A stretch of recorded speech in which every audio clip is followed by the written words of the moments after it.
the Washington Redskins are as synonymous. Kevin Harlan and Jerry Glanville are set to bring you all the action. So right now, let's take you out to the Trans World Dome in St. Louis. The St. Louis Rams, who started so brilliantly, are sputtering to the finish of the '95 season. With their starting quarterback out cold, all eyes are on Mark Rypien, Washington's Super Bowl hero of yesteryear, to keep the playoff flame alive.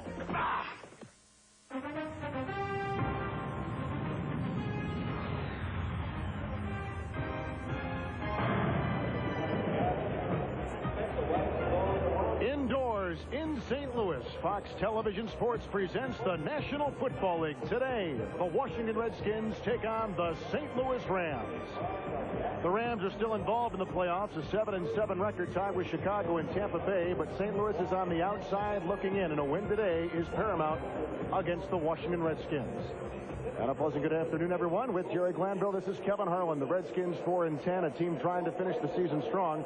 The Rams still in it, Jerry. They're trying to finish the season with a 9-7 record. The whole thing for them, Kevin, is all the scenarios, everything that's got to happen for them to be in the playoffs.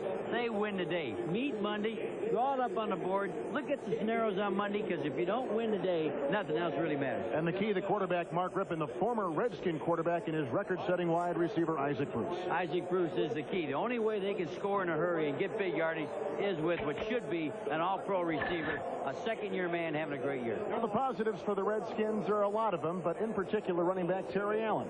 Terry Allen is doing such a good job. They did everything last week except win the game. They mauled the Giants with the running game. They'll have to do that again today, and watch with a good blocking fullback, Mark Logan, to lead the way. All right, it's the Redskins and the Rams. We're back with the opening kickoff from St. Louis following these messages from your local Fox station.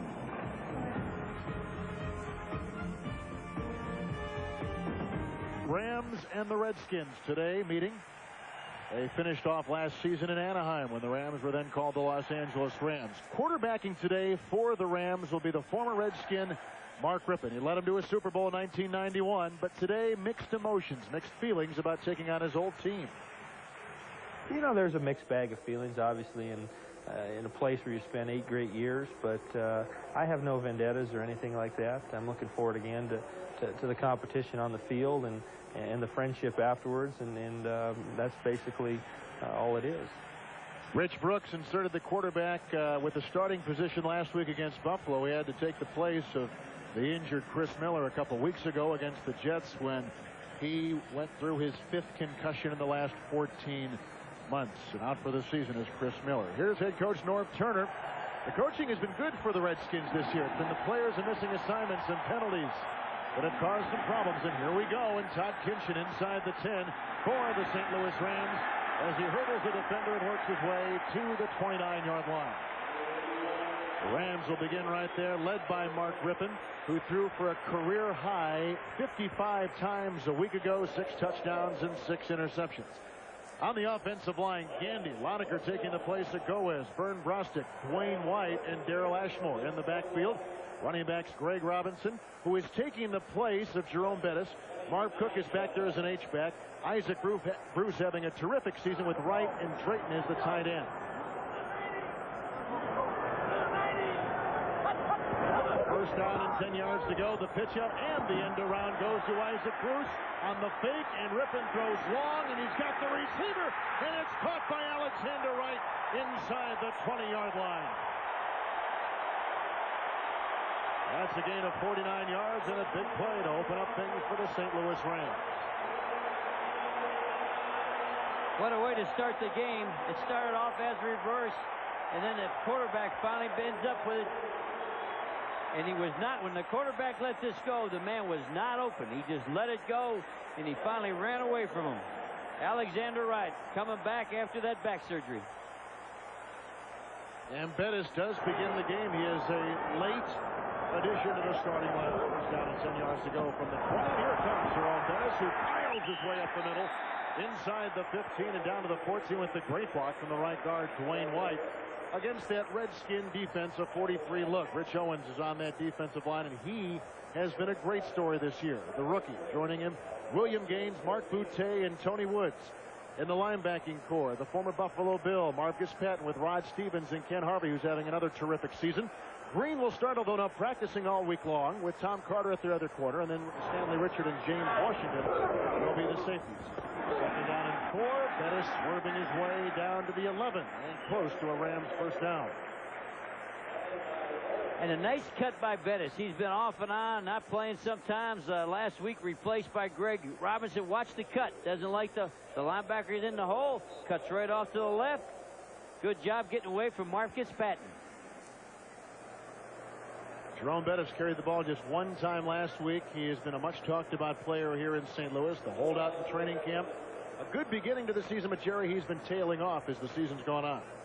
I think what happened to him in college, he was a fullback. And at a fullback position, you're up closer, you hit things, you cut back. When he got into pro football, he had some success, and they moved him to tailback. I think he's probably an NFL fullback, and if he goes back to fullback, you'll have the consistent play everybody thought he could have. Moved him to tailback has probably hurt him rather than help him. And you don't like when he dances. You want him to just bulldoze up the middle. And your back farther, you see too much, and you dance around. As a fullback, you're 3 yards up there closer, and you just hit it and make football happen. Marv Cook will be at the bottom of your screen wide. Third down and 1. And it was taken by the quarterback, Rippon, and he probably gets inside the 10. And if he's there, he's got the first down. They do get it. First and goal to go, St. Louis Rams. And he's a pretty good sneak quarterback. Most big, tall, lanky guys are not good sneak people. But Mark Rippon is sort of a stiff, but he is powerful. When he goes in there, he has good legs to push the pile. And a good job by that new starting left guard, number 64, Keith Lonecker. He's the guy that moved everybody out of there. Third-year player out of Kansas. First down and goal just inside the 10 for the Rams on the game's opening drive. And Bettis again over the left side and to the 7 before he's brought down initially by the leading tackler, Rod Stevens. And that's just a lead. He's following what is a fullback, Marv Cook. They always start 2 tight ends. But Marv Cook, number 47, is a tight end in a fullback position. So he went up through there, and he led it. And good job again. They're pushing the pile. Marv Cook last year with Chicago. Before that with the New England Patriots. Second down and 8. Make it second down and goal from the 8-yard line. Rippon to Cook, and no gain at all. He tumbles down at the 7-yard line. Heavily covered on the side. It'll be third and goal. He was off to the back side of the slot. He's on the tight end side, so there's not much gain. He's right here, and he's going to run just a diagonal, which is to the flat. In fact, looks like he left a little early. And he fell down. No gain. Might as well run it if you're going to throw it that far. Bailey is in the backfield. Third and goal from the 7-yard line for the Rams. Rippon going to the end zone. He's got the receiver, and it's dropped in the corner by Isaac Bruce. They had Turner on him in the corner, along with Darrell Green. Incomplete pass, fourth down and goal. And they're going to go for 3. It looked like Carter maybe got in on that, Kevin. It looked like his hand got in, and it looked like the ball was going to be a little wide anyway. It was going to be out of bounds, but I believe Carter, who has some good games, and then he has some games. There's Carter, not his area.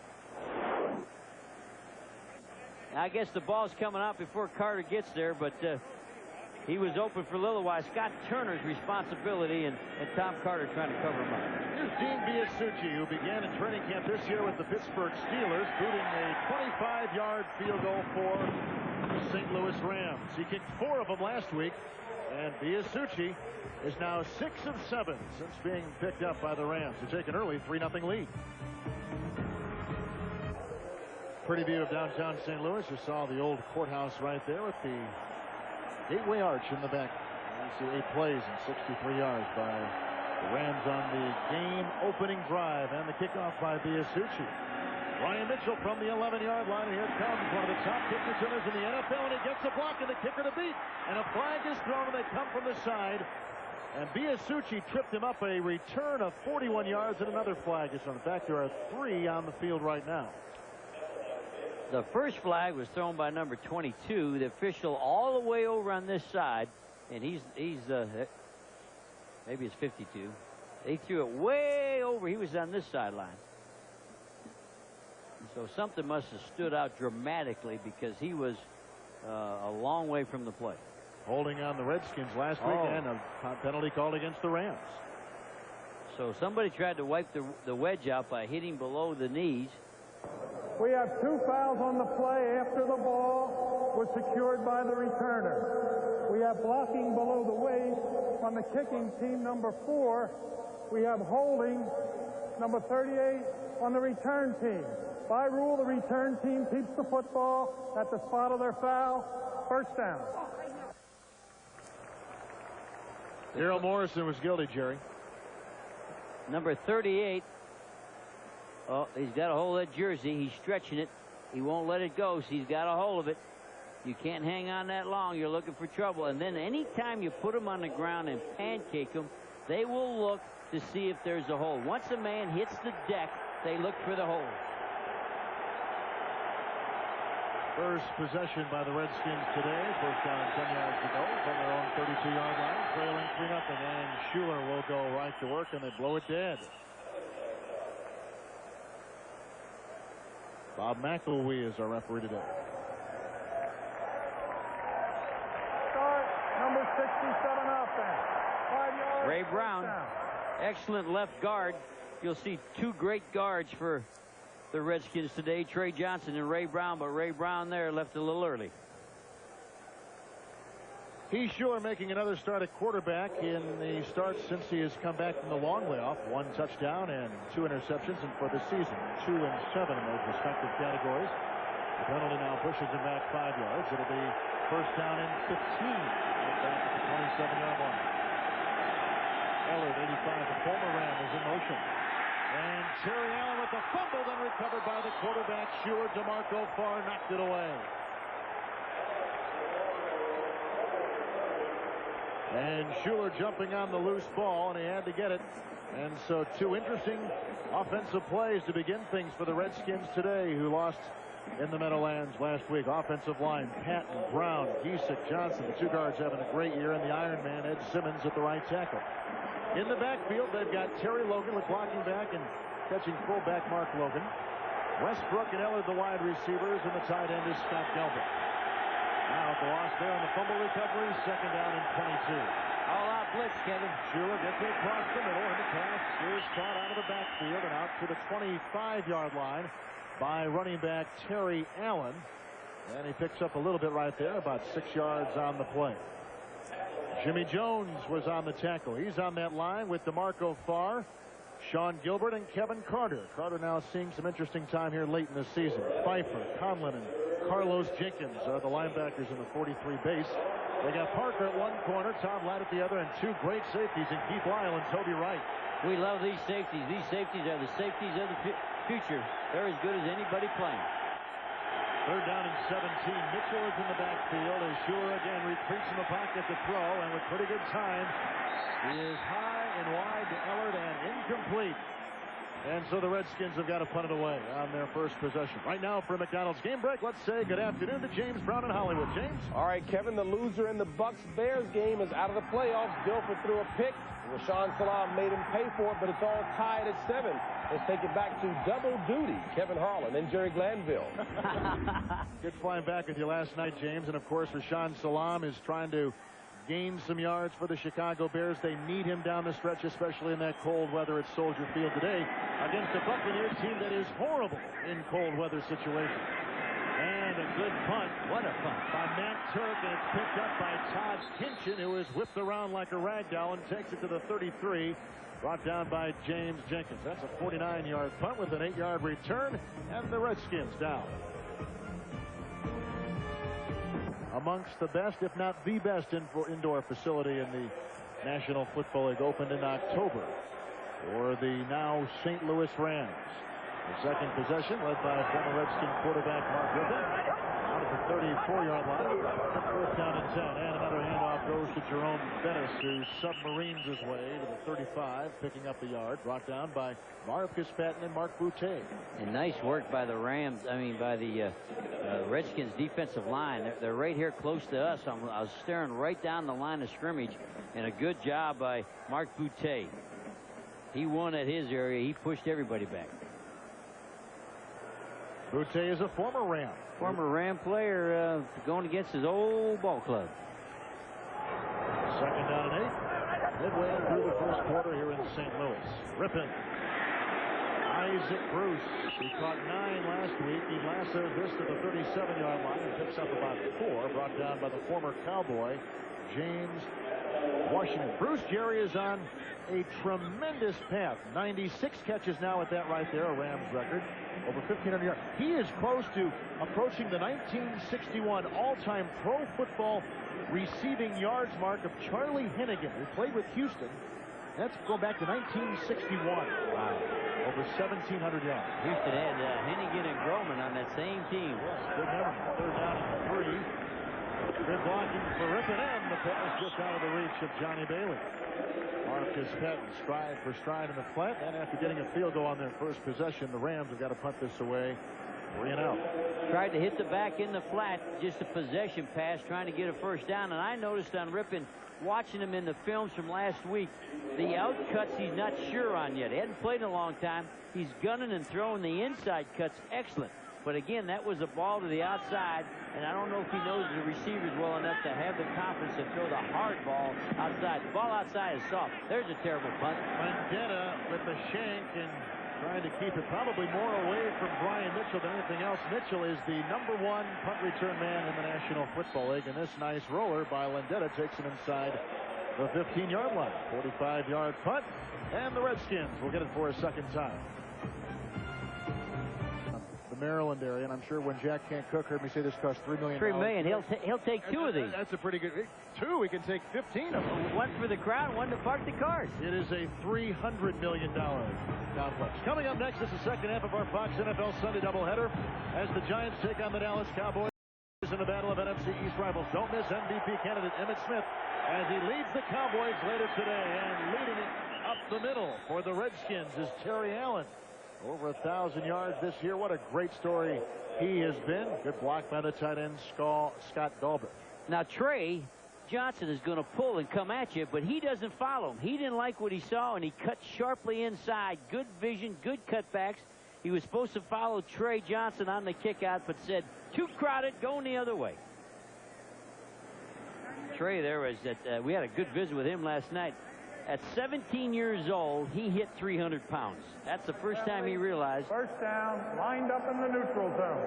Offsides on the Rams, who, Jerry, were called for that penalty 6 times last week against Buffalo. They had 13 penalties in all, and Rich Brooks just shakes his head because this team is self-disintegrating.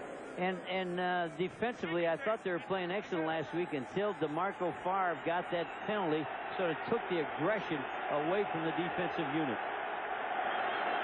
Penalty makes it first down and 5 from the 20-yard line, and the handoff once again to Terry Allen, who whips around 1 and then brought down by another Ram defender onto the 22-yard line. And he'll have another couple 3 yards to go. Shane Conlon brought him down. Terry Allen, Jerry, on those bad knees, 6th in the NFL, another remarkable season for one of the great stories in the league. And he's going for a club record. He only needs 61 yards. And Trey Johnson, when we interviewed the guard, I said, what's your goal? He says, my goal is to get Terry Allen that record. He's a horse. He deserves it. And we're going to block as hard as we can so he can break the record. Second down along 2, and Schuler gets it off to Allen, who spins his way in a fumble on the play at the 27-yard line. And you see the ensuing pile for the loose ball. And no call yet by the referees. They're still fighting for it. Although the Rams feel they've got possession. And they unwind the bodies. And still no call from referee Bob McElwood. They're still fighting for it. The officials don't know who's got it, I promise you. They may be there all day. Sort of a scrum if we were in Australia. It was a nice run with Trey Johnson pulling again. Second fumble today by Terry Allen, and the Rams get the game's first big break. And Trey Johnson, the guard to your right, will be pulling again. There he goes. Little jab step. Cuts right off of Ray Brown's good block. Roman Pfeiffer put his headgear right on and knocked that ball out of there. And there was a fight for it underneath. So Terry Allen has had a rough beginning for the Washington Redskins. Big turnover story, of course, for the Rams this year when they began 4-0, 5-1, 7 wins, plus 13, minus 13 in their 7 losses. We're inside the 28-yard line. The Rams, who lead 3-0 on a 25-yard field goal by Dean Biasucci, have Greg Robinson in the backfield with Marv Cook in the eye, and the pitch out goes to Greg Robinson. Robinson shedding tacklers. Robinson inside the 20. And he picks up a quick 8. Brought down by James Washington. And for you people sitting at home saying, who is Greg Robinson? Where'd this guy come from? Here's a guy that got drafted by the Raiders. Went out to the Raiders, and he was the only rookie running back to ever start in the opening ball game as a rookie. He blows a knee. Blows up, has to take a whole year off on a rehab. And this has sort of become like the Raiders East, because Ortmeyer had personnel out there, and he's got it here, so he sort of knows these players and are able to pick some up that they think can help him. Steve Ortmeyer, the general manager of the Rams. Second down, a long one. Robinson got a block and bust free again. He's inside the 10, he's inside the 5, and down at the 4. In at 15 by the former Raider, Greg Robinson. Watch Marv Cook. It's a lead inside, and Marv Cook smacks the linebacker inside, but Robinson doesn't like it. He sees it, and he bounces outside, and Patton loses containment, and he bounces out and makes a good play. Now, Patton at 53, he's got to play with his outside arm free, and he ran through his outside arm. Tom Carter banging him out of bounds. And the Redskins, the last half of this season, have been playing outstanding defense, but they've been put in bad field position here. First and goal. It's Bettis crashing over the left side into the 3, and a pickup of 2, and Marcus Patton brings him down. The boos now cascading down from the upper decks here at the Trans World Dome in St. Louis.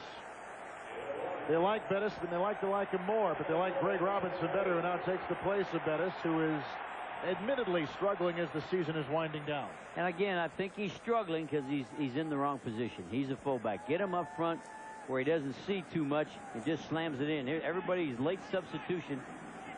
They broke the formation. Second down goal from the 3-yard line. They have to call a timeout. Their personnel, Jerry, looked like they were a jigsaw puzzle on the field. They couldn't get anything together. So Rippon will talk to the Rams sideline, trying to go in for 6.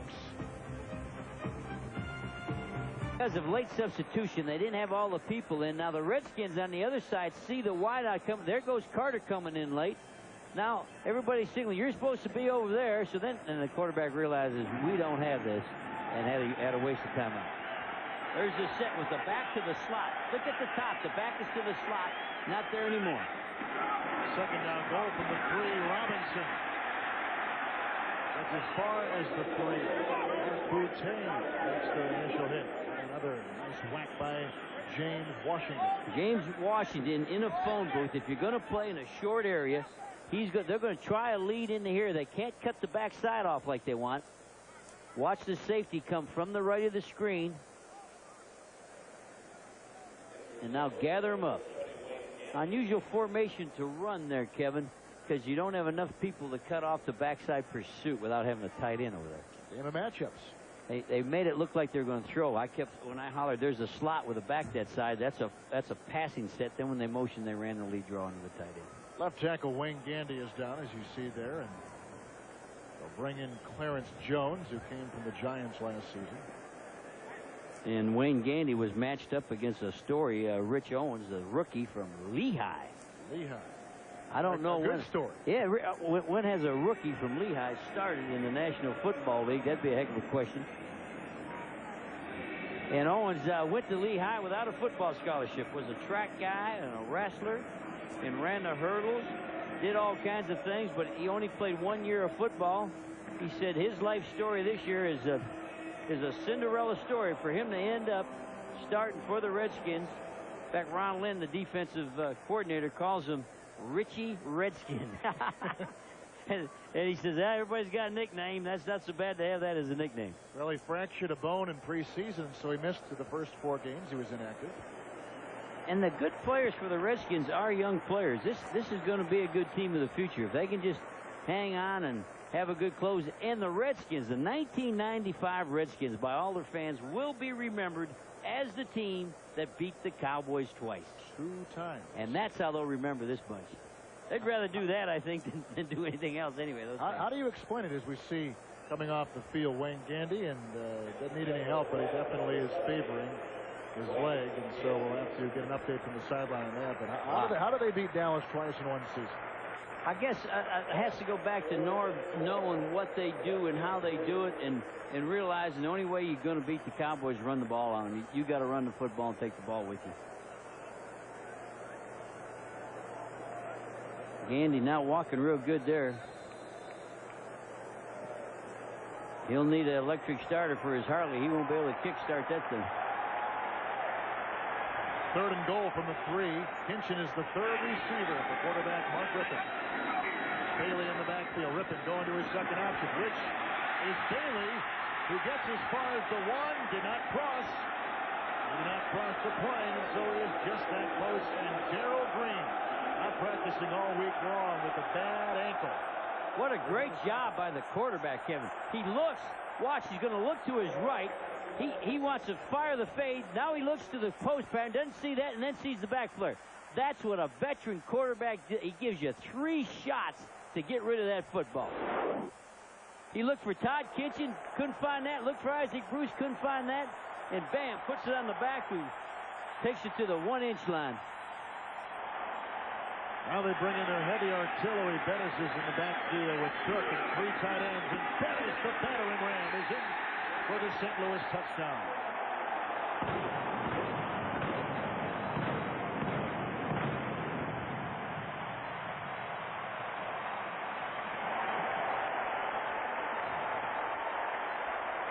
He goes in for his 3rd rushing touchdown of the season. The Rams amongst the lowest rated in the NFL in terms of rushing touchdowns. They don't get many of them, but I tell you what, he earned that one because he got hit in the hole. He had to run over Patton. And Patton hit him full speed, no fair dodging, and he drug him in there. Biasucci will try the extra point on the rip and hold. And the Rams go on top 10-0. So Jerome Bettis pile drives it in. On a Terry Allen fumble, the St. Louis Rams capitalize. Watch him come in. Watch Patton meet him head on. 53. He's got to come on block. He's got to change direction. Good hit. But the low man wins. The low man, Jerome Bettis. Now, this is all because of a turnover. Turnovers kill you in the league. And the fumble, he reached it right over. Nice job. Line's got to be low. The linebacker stay up. But he didn't get his head in front, but it was a good whack. It was a full-speed contact. 243-pound fullback drug him in there. What kind of system, Jerry, would he belong in? What team would Jerome Bettis excel for? You know, he was drafted by Chuck Knox, and Chuck Knox was an opposite formation where the fullback stayed behind the quarterback and the halfback moved around. And that's, you could see why he was drafted there. He would be excellent in a team that ran what's called an opposite formation and a strong formation where you get the ball quicker and you don't have that much vision.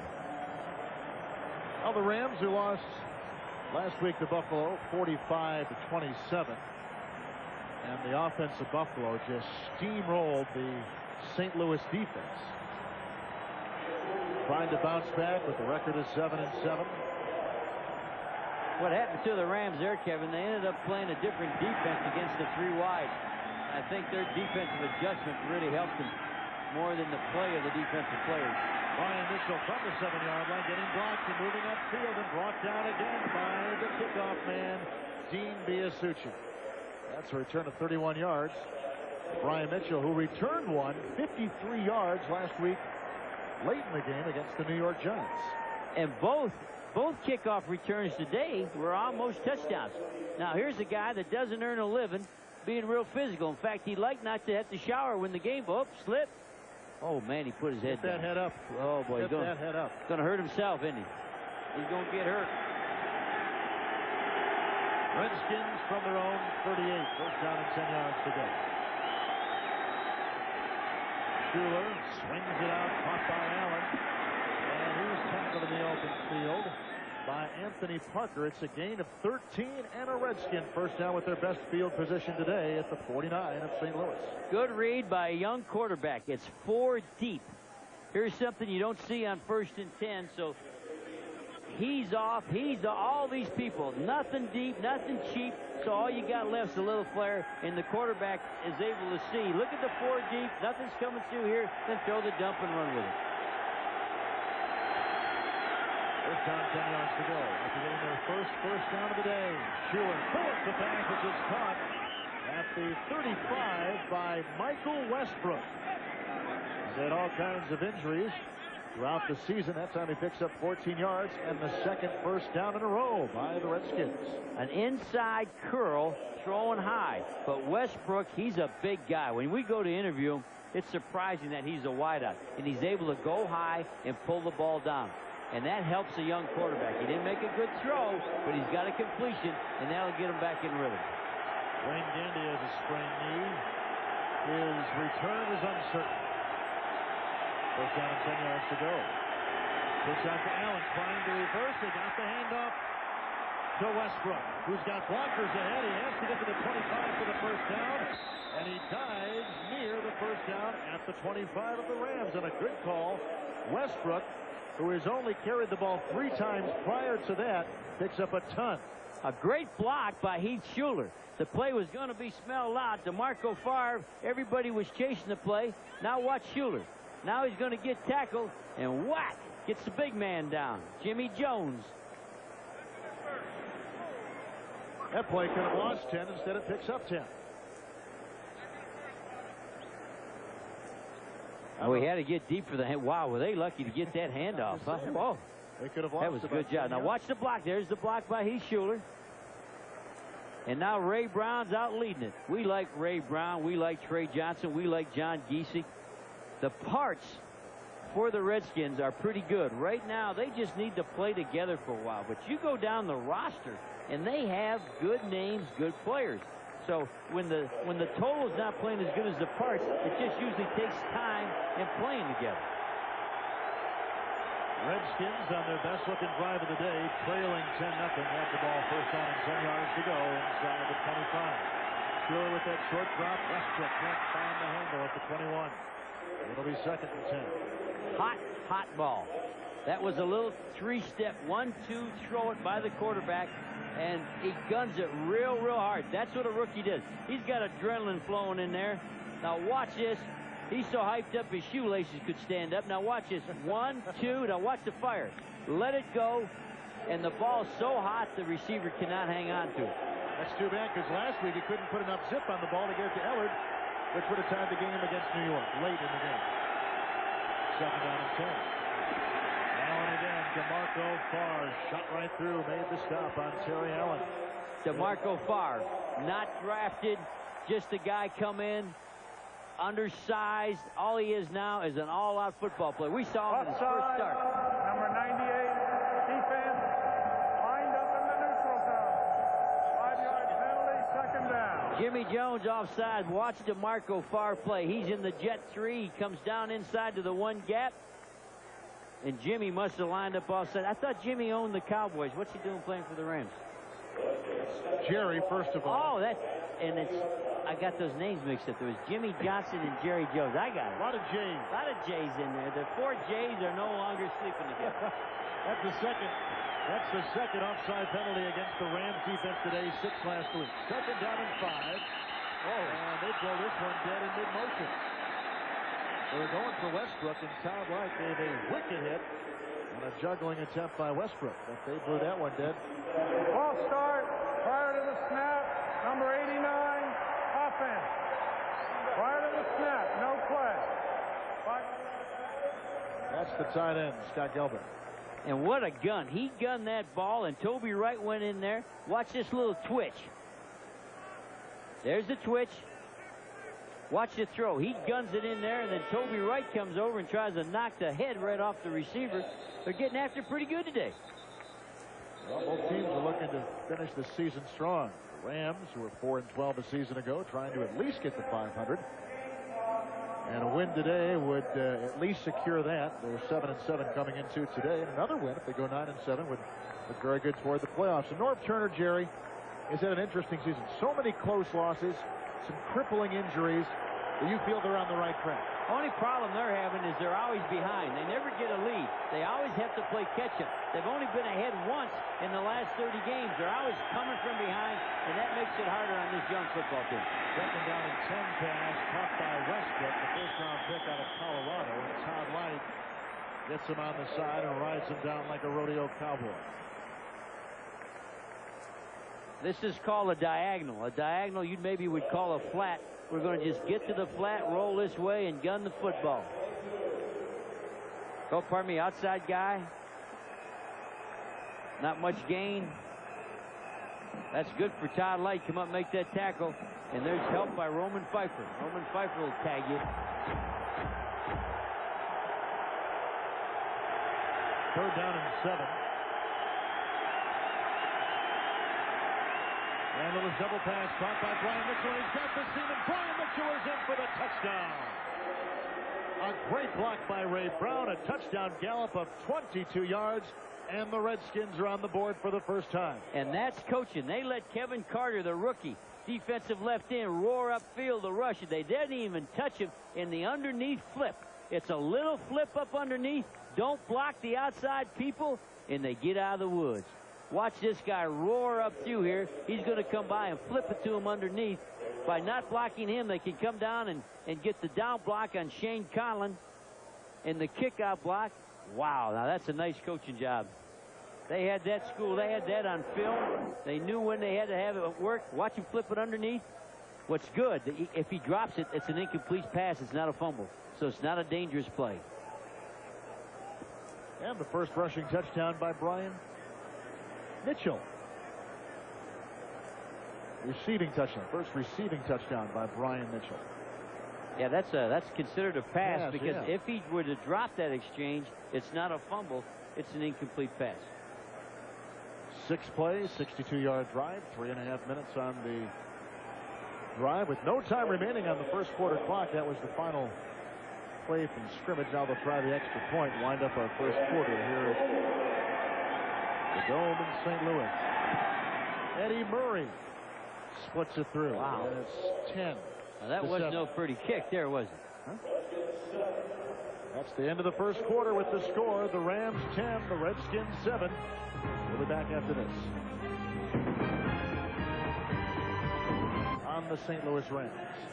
A nice blocking scheme. They're going to take this split man, come down, get the inside backer. Watch the left guard come out and get all the way downfield on what we think is the best safety, Toby Wright. And they just let Carter go. Don't block him. Now watch 67. Nice block. And the speed to get up through there. Nice coaching job on that one. Kickoff by Eddie Murray, and under it, at the 9, Johnny Thomas, J.T. Thomas, a rookie who's out to the 23-yard line and brought down by Derek Brownlow. Penalty flag thrown on the play. Well, they were coming home to earth for Christmas when disaster struck. Now they've got no power, no weapons, and only a miracle can save them. Don't miss a brand new episode of Space Above and Beyond tonight at 7, 6 Central here on the Fox Television Network. Holding penalty was called on the Rams on the return, so it's pushed back to the 7-yard line inside the 8. And there you see the scoring drive of 6 plays and 62 yards. And Mitchell, the 22-yard touchdown catch. And on that, we had a great tackle by a Redskin on that kickoff coverage. Derek Brownlow just made a great play on that kickoff coverage. First and 10 pass to the wing intended for Robinson. And it's an incomplete pass. It'll bring up second down and 10. And right now for McDonald's game break, let's go back live to Hollywood and James Brown. Kevin, Ironhead is having himself a first half. Take a look at this shovel pass to the big fella. 5 catches for 49 yards and a touchdown. He's over 1,000 for the season. Atlanta's on top by 14. Hey, Kevin, I hear Jerry producing asking, can you bring that music up a little quicker? He likes that, James. You know, all of a sudden he's got a sudden interest in music and producing and directing. Good move by Hayward, who gives him a 14-0 lead down in Carolina. Big game for Atlanta. They won last week against New Orleans. Rippon going deep on second and long, and he's looking for Bruce, and a great knock away by Darrell Green. working on the bad wheel, had the ankle, didn't practice all week, and came into today working out before the game, trying to get a feel for his footing. It was good, and he showed it right there. When he let this go, this could be a touchdown if it's not for the old vet. Look at him get his hand in there and save the day. Darrell Green, he's got to close. He's waiting on the ball just a little. He didn't make him go get the ball. He had to wait on it, Bruce, just a little bit, and that allowed Darrell Green to close it up. 3rd down and 10 for Rippon. Bailey is in the backfield. And he zips the pass for a 1st down by Alexander Wright. Gain of 17, and Rippon was right on the money. And on the wing, he beat Stanley Richard, number 24. Here's a guy went to back surgery. They had a repaired disc in his back. Came back last week. Played good last week. And Carter's outside. The inside cut has to be taken by somebody else. 24 probably should have jumped up on that a little quickly. Stanley Richard. 1st down. Former Raider and Cowboy Alexander Wright. Robinson in the backfield. 1st down and 10 for the Rams. Robinson hit almost by the time he got the ball by Mark Boutte and Rich Owens. They closed the gap in a hurry. A gain of a meager yard on the play. Nice job by Mark Boutte out of Lake Charles, Louisiana. Here's a guy, guess what he likes to cook? That Cajun cooking. That étouffée. Everybody that lives in Louisiana can cook that Cajun food. He just did a swim, comes in behind, hits him right there. Used to be a Ram. He came in, I think, the same time as Gilbert came in. 2nd down and 9 for Mark Rippon. And the outside he goes, hitting Isaac Bruce. About a football's length shy of the 1st down on the far side, but it gets just outside the 33-yard line. Isaac Bruce with a nice catch. And the crowd loves to holler Bruce when they throw him the football. Number 80 in motion. Now, anytime a guy goes in motion, you got to Connie the motion. There's nobody doing that. Connie means cone him. Put a guy on the outside cut. Get a guy out there, get a guy inside. When a man goes in motion, he should be able to run to the sideline without being Connied or coned. 3rd down and 1. Art Cook is 47. Robinson. He busts through. Has the 1st down. As he maneuvers to the 37-yard line. Rams doing a good job just getting the yardage, not trying to get everything at one time, taking the clock, getting more rushing plays than the Redskins. And what hurts the Redskins each week is they're behind too soon. Hard to catch up. Hard to believe Robinson was on the street a couple weeks ago. Had a whole year off rehabbing a serious knee injury that he got in the opener with the Raiders. 1st down to the 37-yard line. Griffin, look out, the pressure's on. The pass away, caught by Bruce in a gain of about 1.5 yards near the 39. Whacking the quarterback Rippon up the middle was Tony Woods. I mean, he let Rip have it. And this is why quarterbacks make a lot of money. Watch these folks coming after him. They're going to put the hammer on him. Boom. Got Bruce in motion so he can run a shadow right behind. There's your cut. That was a good job. The shadow. The shadow. And see, Carter with the motion laid outside. Said, if you're coming to the outside, I'm going to be here before you are. Nice job by the Redskins. And a good day throwing by Rippon. 7 of 11. 2nd down and 9. There go the flags. 3 down for the Rams. And Cook has it ricochet off his palms at the 44. Penalty is called against the St. Louis Rams. You find it hard to say that sometimes? St. Louis Say Rams? it slowly, I'll tell you that. I noticed that because when you said St. Louis, I had to think of, we're here in St. Louis now. We're in St. Louis as Tony Woods is down. Number 98 is Bob McElwee, surveys the situation. But this city, Jerry, has just embraced this team. It's funny, the cab driver I rode with, we went out and ate at a restaurant, and every person says the Rams are good for this city. Illegal shift. 2 men moving prior to the snap, and they did not reset. Number 20 was one of the players. That penalty will be declined. 3rd down. Number 20 was the running back Mark Logan as they continue to work on number 98, Tony Woods. The problem here in St. Louis now, Jerry, is that the baseball Cardinals are up for sale. And they've been slow to maneuver to the front of the line to buy. This is a big baseball town. I can't imagine them moving. Absolutely. It'd be like Cleveland losing the Browns, maybe worse. We have an injury timeout in St. Louis. I just moved in this city. From the Mississippi River, a beautiful view of the Trans World Dome here in St. Louis. Third down and 9. Ninth play of the drive by the Rams. Rippon on the move. Short of the first down, the pass caught by Alexander Wright. Marcus Patton shut the door, and the Rams have got a punt on fourth down. And it looks like Mark's going to be looking for the man in motion. This time it's Alexander Wright. Here's 89 in motion, and they're in a zone, so now he comes to the inside, and there he's sitting, and Patton closes it for not enough yardage for a first down. Landetta with his second punt today. Inside the 35-yard line, Brian Mitchell. He was back at about the 15, and the third-ranked punter in the NFL, trying to get it inside the 20, and he was close, but not close enough as they mark it off at the 24. Yeah. Redskins get it. They scored the last time they had the ball. We are early in the second quarter. Chris Miller out for the season, a concussion against the Jets on December 3rd, his 5th in 14 months. He made the Pro Bowl for us. He made us look like a good football team. Unfortunately, he lost his knees playing for us, and that opened the door for Mark. Schuler's 5 of 7 passing. He'll go to the air here on first down and 10, and pump fakes. He wants his receiver Westbrook to go long, and he's got it on the sideline, and it's incomplete. Todd Light is right with him. It's second down and 10 for young Schuler. His percentage of hitting deep throws is not good. And this is a double pump. They don't fool the deep. Watch, he'll look for the little short one. Doesn't fool anybody. And now he throws into double coverage. You can see the corner. There's Light, and there's the safety, Keith Lyle. So they got 2 on him.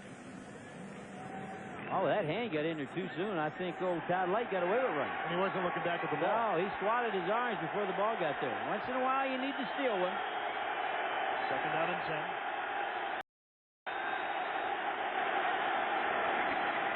Terry out. We got a good block from Logan. And a flag is thrown, but the gain is good for a first down, depending on what that flag is all about, which was thrown back at the 22.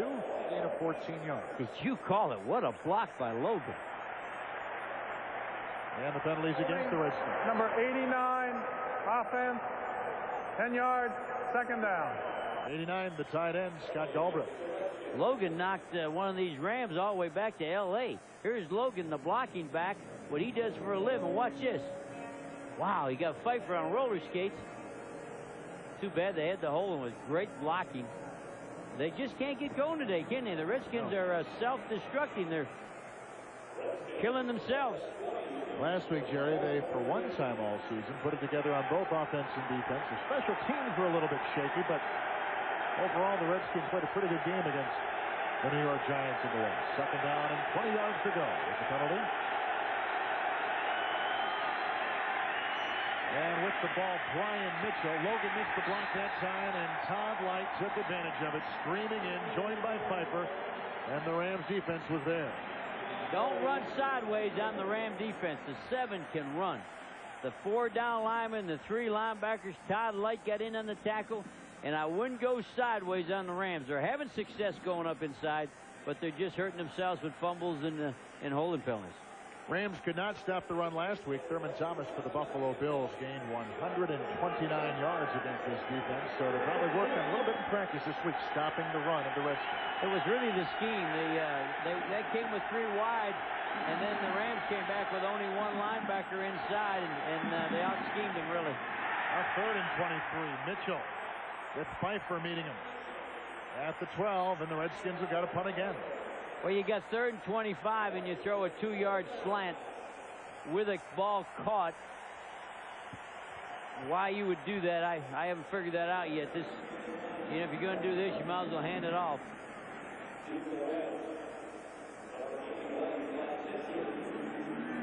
Matt Turk, who's got a good inside the 20 mark, leading the NFC in that category, will be punting to Todd Kinship.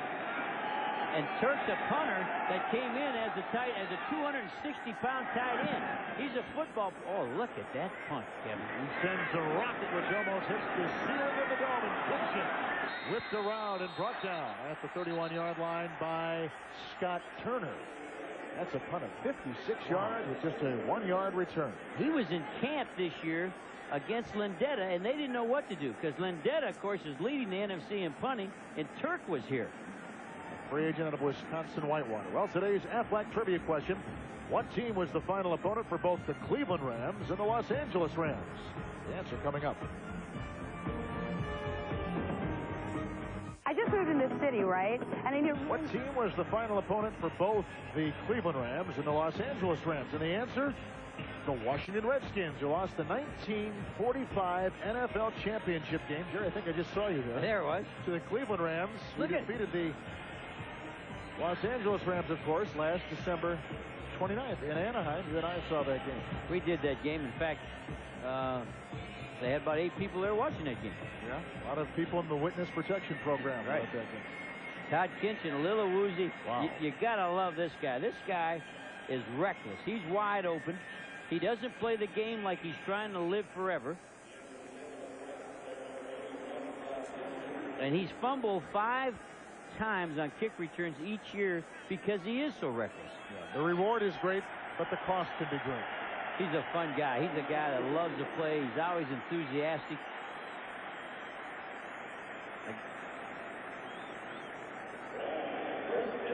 Oh, look at the leg. Got a leg toe hold on him.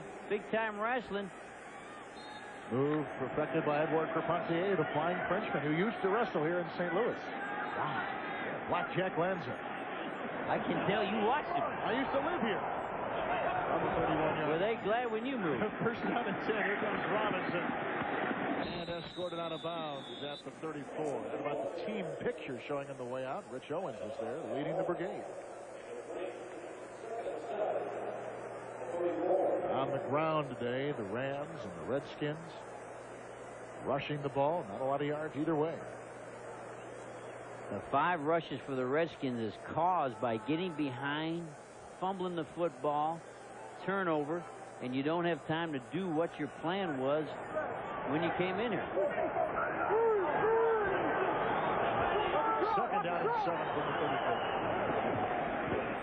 Griffin, oh, look at the time, and he finds the receiver at the tight end, Drayton, and he's close to a first down, depending on the spot. Rod Stevens finally nailed him, the leading tackler on this team. And he was the leading tackler up at Seattle the last couple of years as well, and they do move the chains for the first down. And you call the protection. Absolutely no pressure on the quarterback. You got to look at Dwayne White. Watch him. They just stuff everybody. They got Boutte on the line. They run a little late twist, but excellent protection.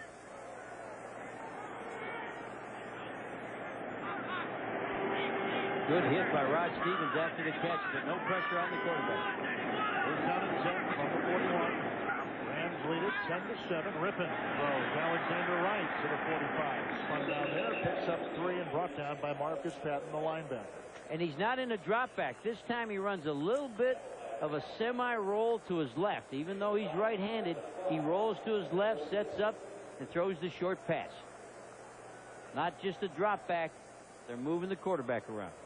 Wright replaced Flipper Anderson, who's now at the Colts. Last year the top receiver for the Rams, and when he was with the Raiders, Wright played behind Tim Brown. Second down and 5. Bettis in the backfield in the eye. Bettis gets the call. Jerome Bettis cutting from left to right by the 50. And he picks up 5 yards. About a yard and a half to go for the Rams. Oh, and some pushing after the play. And Keith Lonecker, 64 in his 3rd year out of Kansas. Oh, getting chewed out by the quarterback. Was shoved aside, got in a little bit of a tussle there after the play. And you got to like Mark Rippon. You think he doesn't know how to play? You don't think he knows what to do? He knows a penalty stops the drive. Well, they just got the Rams right there. And they got the penalty. And Darrell Green is down. Well, he's missed all week with that ankle, and an old veteran can miss a week's practice late in the year. But if the ankle's gone, it's gone. But I like Rippon there. He's the guy in charge. Great leader, as he was with the Redskins. Man. Very smart player. The only thing is he's just not as accurate as he once was. Personal foul, unnecessary roughness, number 64 offense. They got him. 15-yard penalty. Repeat, second down. You know what this reminds me of? Last week, DeMarco Farr was called for the same penalty against the Buffalo Bills in the early portions of the game, but it changed the whole way the Rams attacked the Bills last week. Watch 64. There he is getting the block late, finishing the play. Man, I don't know how they call that a penalty. I mean, here he is locked up. He doesn't know the play's over, and he's finishing his block. But DeMarco Farr was called for that last week, and Rich Brooks said after the game that penalty on Farr, the roughing the passer, Jim Kelly, took the wind out of the Rams' sails, and they went on to lose it 45-27. Second and 16 with the penalty, and a nice front to the near side caught by Alexander Wright. Pickup of about 15. And this is an out cut, which Mark Rippon did not throw good last week, but the ball comes out good here. I told him when I saw him that he looked soft, like he wasn't sure. There's the out cut, but that's a good gun. Now, last week he had all the inside cuts down. If he gets them out in the inside cuts, they'll be a good football team. They changed the spot too, Jerry. They didn't give him the forward progress. They marked him inside the 49. Wright, nonetheless, receives his 5th pass from Rippon today. And how about that pass protection? Yes. Offensive line for the Rams doing an excellent job. There's no heat on the quarterback. They allowed 4 sacks last week, but they really had a pretty good game last week against Buffalo. 3rd down and 3. Rippon. Oh, it's picked off on the play by Tom Carter. And Carter, with Rippon to beat, will be in for the Redskins touchdown.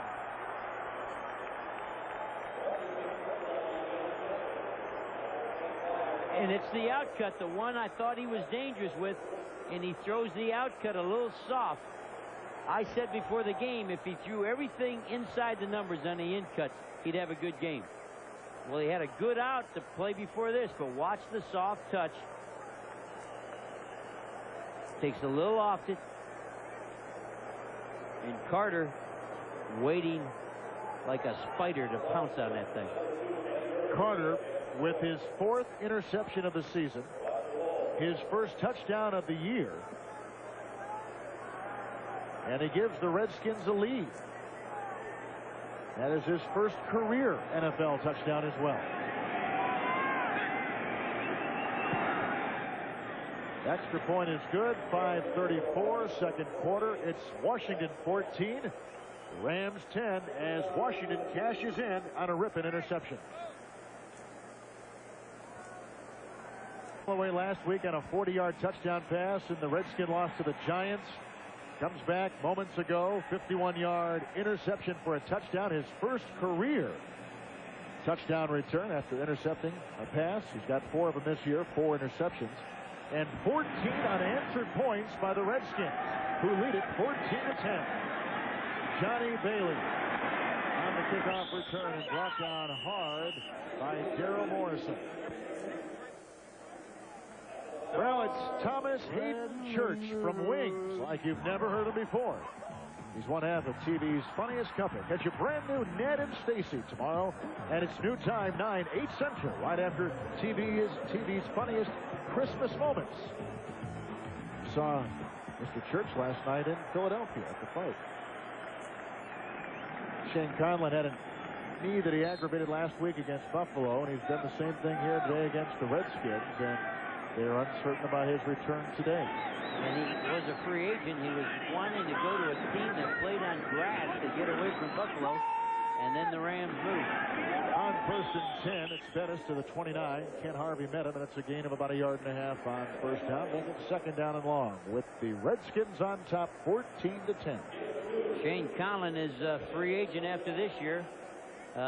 Probably the only player in the National Football League doesn't own a house anywhere. So, got a 3-year-old son, Patrick Shane, and his wife, and I got to eat dinner with him. And who knows what happens next year when you're a free agent and he's back on artificial turf, which is why he left Buffalo, to get on the grass to save the knee. 2nd and 8 for Rippon. Again, great time. Swings it out to Bettis, and makes a nice move inside. And brought down after a gain of 6 at the 35 by Tom Carter. Because of the score, this gives the Redskins a chance to change the game. They can come off and play zone, don't take many chances, and then run the football. So they've been behind most of the year in all their games. Now they're ahead, and now we can find out what the real Redskins can play like with a little tiny lead in. Unfortunately, their defensive pattern all season, Jerry, has played great for long stretches, but when a stop is absolutely necessary, they come up short. This is a chance for them to control the game the way they want, because for the first time they're ahead before the half. 3rd down and 2. Ball play to Johnny Bailey, and it is for nothing. Romeo Bandison makes the stop, and the Rams have got a punt again, so the defense comes to play on that one. There's Sean Landeta. You can see his NFL ranking in gross average 9th and net average, gross average 4th and net average 9th. And you can see the man who leads the NFL, Brian Mitchell, almost 13 yards. Going to the Pro Bowl, yes, absolutely. A lot of people thought Sean Landeta should go to the Pro Bowl. Got overlooked. Line drive spiral, backpedaling to about the 12. Brian Mitchell, and brought down at the 15. A big hit on the play. The Rams covered it well. Dana Howard out of Illinois, and a linebacker makes the stop. A 55-yard punt with a 4-yard return. Here in the $300 million. You raised the price of this thing. Yeah, well, I corrected myself before. When you said $3 million, there's 2 guys jumped up and wanted to order one of these things. Yeah, you were one of them. For $3 million, I'd move my race team in here. You may be ordering one right there. This game is presented by authority of the NFL, as intended for the private use of our audience. The rebroadcast, other use of the telecast without the express written consent of the Rams in the NFL is prohibited. Redskins on 1st and 10. And at the handoff to Terry Allen. Redskins have scored the last 2 times they've had it on a 22-yard touchdown reception by Brian Mitchell and a 51-yard interception touchdown. In the eye, you usually follow the fullback, but the fullback's going to go one direction and the tailback the opposite. This is unusual. And look at there. Look at Mark Logan. He picks up the blitzing linebacker and makes the whole thing work. Shane Collin is out of there now because of that knee we were talking about. 2nd down and 7. Schuler. Wow. To Logan. And a wicked hit across the way. Got out as far as the 22. He picks up 3. Toby Wright just knocked Logan into next week. Wow. As you think he's not the best safety in football? I saw him in the tunnel. He said, why wouldn't anybody vote for me for the Pro Bowl? And we told him that we have a 1999 All-Pro team. And Toby Wright, he's the leader of the 1999 All-Pro team.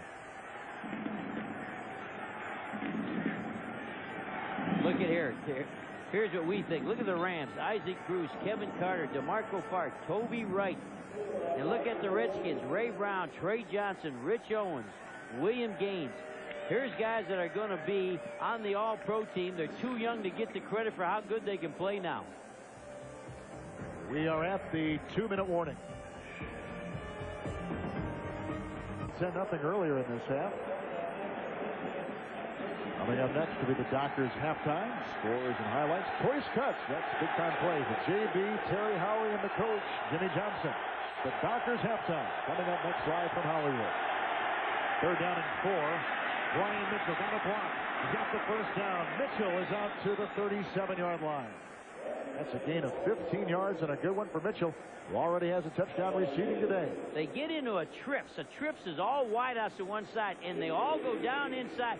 Watch all these people go down and block, and the toss sweep come out around here, being led by none other than Trey Johnson. Nice job setting up the 3rd down running play by the coaching staff. Mitchell averaging over 6 yards per carry, and a pass downfield caught for a 1st down. Michael Westbrook to the Ram 38.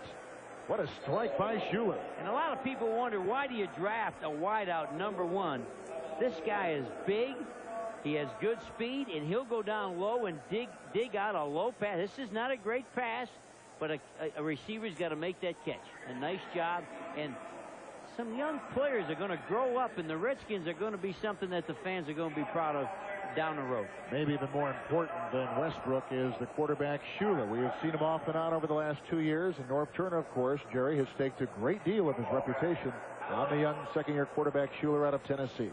And don't forget Gus Frerotte. How many people got 2 young, good quarterbacks? Now, the difference is with Heath Schuler, when he became the quarterback, the coach decided we'd win this as a team. And when he had Gus Frerotte in there, he put all the pressure on Gus to go win the game. So it's a different game. I think they're better by playing in the team concept, but when Gus was there, it was big plays, push the ball downfield, 40-yard passes. Not true with Schuler. And it's after this next season, after the 96 season, where things become very focused. Farrant will become a free agent after 96, and Schuler, well, Schuler can have his contract bought out by the Redskins after 96. So a lot of decisions need to be made between now and then. It is a first down, and the blitz was led by Schuler. Henriella just took a whack on the wing, and he gets a yard on the pass. Toby Wright. Do we love Toby Wright? He's the captain of our 1999 All-Pro team, and this guy will smack you. Got the guy in motion. Break it to the flat. Here comes Toby. Hello! Now 2nd and 8, and Schuler to the sideline. First down reception. Michael Westbrook stops the clock at 48 seconds. He picks up 12, and another Redskin first down. Notice how the passing game has changed. Little short drops, quick throws, outside cuts, nothing real deep. Now, when Gus was in there, they went back, they held on the ball, and looked for the big, deep play. And things have changed when they changed the quarterbacks. I'm not so sure that both quarterbacks wouldn't play better with what they're doing right now. Schuler's hit his last 5 passes. First down and 10, Mitchell's in the backfield. This is on again. Schuler has to duck out of the way and pops up the ball, and it's picked up by the Rams, and Dexter Davis is by the 40.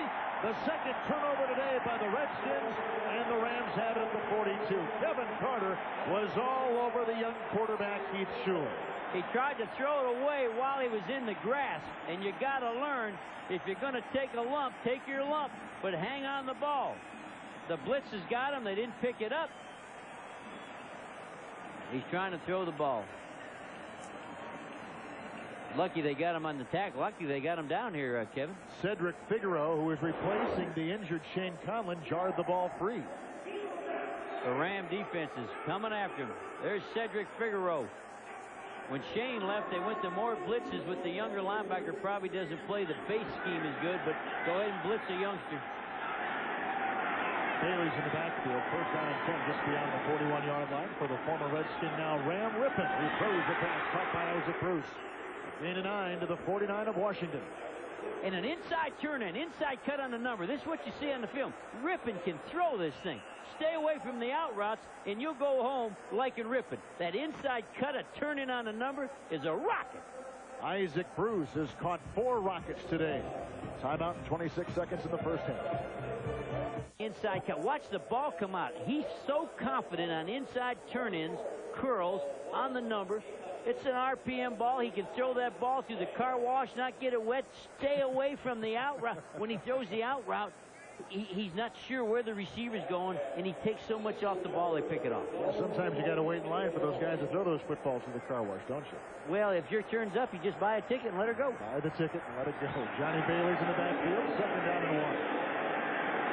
26 seconds remaining in the half. Rippon, again, look at the great time, and a wide-open Bailey with the first down at the 40-yard line of Washington.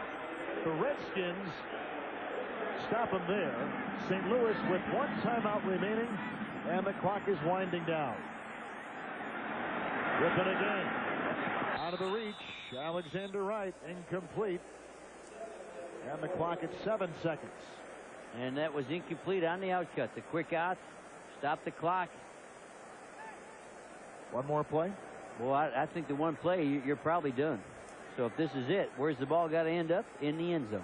You go to the end zone. You've got to go to the end zone on 7 seconds.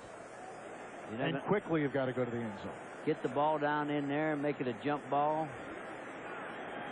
They got 3 off to the right, Kevin. And a 2nd and 10. Rippon going short. Caught by Jim Price. And there's no time left on the clock. They didn't beat the buzzer, and they go to halftime with a timeout remaining. You cannot go and try to... With 1 second to go. Oh, baby. Please reset the clock to 1 second. Oh, if I was the Redskins, I'd get off the field. That's a bad... We got the clock here for you. This is dangerous. That's why I said go to the end zone. All right, 4, All right, they're not calling the play out of bounds. They got to make the call, so somebody could have just. Now, when he called, somebody else could have called. Somebody else called the timeout. Somebody else has to run in the official's face. Now, he can kick a field goal from here. Well, his longest in his career, 55 yards for Dean Biasucci. This would be, what, 52? Let's see if they place it down. Oh, no, it'd be 53.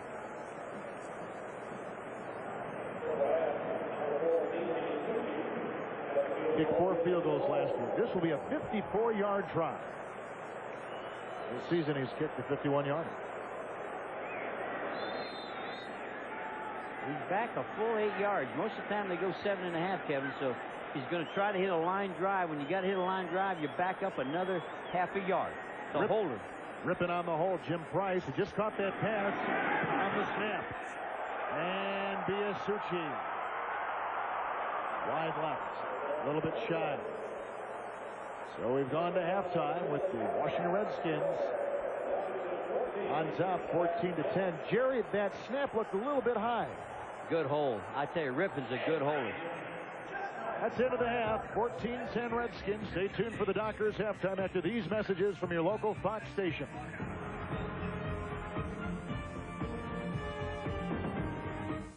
He has hit 7 different receivers. So he has had the kind of success throwing the ball, and Schuler has had a good day. 10 of 13, 103 yards with the touchdown. Has not been picked off yet. One of the stories, though, for the Redskins is Terry Allen coming into this game. Terry Allen, 4 rushes, 5 yards, 2 fumbles, and his season low for a game is 41 yards. So the Rams, who were burned last week by Thurman Thomas in a weird formation put up by the Buffalo Bills, have kind of come back and played better against the run today. And he's in here trying to break an all-time Redskin rushing record. Needed 61 yards. There's Isaac Bruce, who seems to have a good day every Sunday. He's on our 1999 All-Pro team. I noticed that 19. I hope we're still alive in 1999, let alone. Well, they've already signed me to a new contract for them. They told me not to tell you. Oh, they have. Yes. Interesting. Yeah. Only to 1999. Yeah. Well, when did yours go? Oh, 2005. Oh, that was it. Yeah, that's okay. Mine really went to 2010, but I didn't want to hurt your feelings. Okay. Glad to hear that. Redskins have Bell and Mitchell deep back. Biasucci will kick off from the 30-yard line. Is that $19.99 or $19.99? $19.99. I got you. Okay. No kickoffs of his ever go into the end zone. And Mitchell will try to exploit that as he takes it from the 7 and runs outside. Biasucci fans on the tackle. And Mitchell still on his feet by the 45 to the 46. Brought down by Jay Williams. A return of 38 yards. And Jay Williams just saved a touchdown. He ran through everybody, and that was a touchdown. And a great second effort. Oh, we got an injured man down on the field. It's William Bell, number 36, at the 19-yard line, as you see the first half numbers. The Redskins, 7 rushes, but now they have the lead. Now they can go after the clock and run the ball more and just get Terry Allen to hang on. I guess we bragged on Terry Allen. He hasn't had his normal good day yet. But he's had a great season.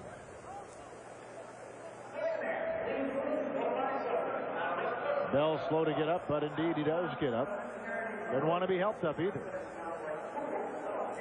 In fact, Gus Frerotte went out there, put on his helmet, went out there to try to help him off the field. And Gus Frerotte is going to be the quarterback taking the place of Heath Schuler. Wow. This is surprising, especially with that beard he's trying to grow. Do you play a guy that has a mustache and a beard like that? Look at that mustache. That is a football mustache. That's 11 on a side. I wonder what's wrong with him. Well, I didn't look injured, and he had a good first half. He was 10 of 13 with a touchdown pass. He may have fallen down in the locker room. Well, he's standing on the sideline right now, and Frerotte comes in from the 46, the best beginning field position today by the Redskins. And on first down, he hands off to Terry Allen, who's side swiped at the 47, picks up 1.5 yards, and Cedric Figueroa taking the place of the injured Shane Conlon. Gets him. I'm guessing that the coach got mad at that turnover when he got blitzed And he had the ball, and he didn't do anything to protect the ball, and he let the ball come out. And maybe the coach said, I've seen enough of that. And I'm guessing nobody's told me that. But in a game where the kid is 10-13 and starting to pick up some momentum and some feel for the passing game, I don't know. I don't either. Second down and 8, outside the 47. Fake to Allen, and Farad dodges one defender. There goes a flag. He gets the block, and he throws to Allen. He's got the first down. Twisting and swirling by the 40 to the 39-yard line. And that's amazing. Did you see that ball? Did you see that ball come out of there? Yep. That, I don't know where these quarterbacks will end up, but this guy can throw the football. Now watch the ball, the velocity, he's scrambling, running, and watch the throw. Wow. Holding. Flag is against the Redskins. And the word on Schuler is this. They are x-raying a bruised right pinky. He will not return. So maybe on that tackle, on that fumble. Maybe he got, but a bruised right pinky. I'm not a doctor, but nobody's ever died from that. But if you're on your throwing hand, you're in trouble. Tape it up. Second down, 22 at the penalty, and a little screen pass intended for Mark. Logan whistles over his head, incomplete. That's called a double screen. You fake the screen one way, hoping the pursuit gets over there. He's listening to us right there. See that? They put that up there because there's a speaker there. Now he can. And holding it with his left hand, not his right hand. Oh, good. But he's asking. Oh, now he's repeating the play. So he's staying in the game. What you like? Yeah. Oh, yeah. Keep him in there. They may need him before this thing's over. Even if he just has to hand off. I wish, but if Gus is going to play on Christmas Eve, he's got to shave. He's got that's a bad mustache Gus has got. Bad beard. Third down. And forever. Farad. Oh, and he finds the receiver with the leaping catch at the 41-yard line is Henry Ellard. Man, does that ball come out of there. Big time pickup of 22 yards. It's like we just stepped into something new. We're up here doing the game thinking we're watching. Watch the curl. Again on the number. Do the turn in. Now watch the ball. Right. Wow. It's a rocket. 34-year-old Henry Ellard. He had on a brand new all-leather jacket, and I says, is that leather? He says, Coach, this is 100% leather. First down and 10. And Allen trying to dig his way into the left side of that Ram defense. Jimmy Jones saw to it that he didn't dig too deep, and he only gains about 2. We like the guards. We like Trey Johnson, 77. This guy's fully grown. He hasn't missed a meal since the 6th grade. Look at him come around the corner, got some feet. Got pushed a little bit.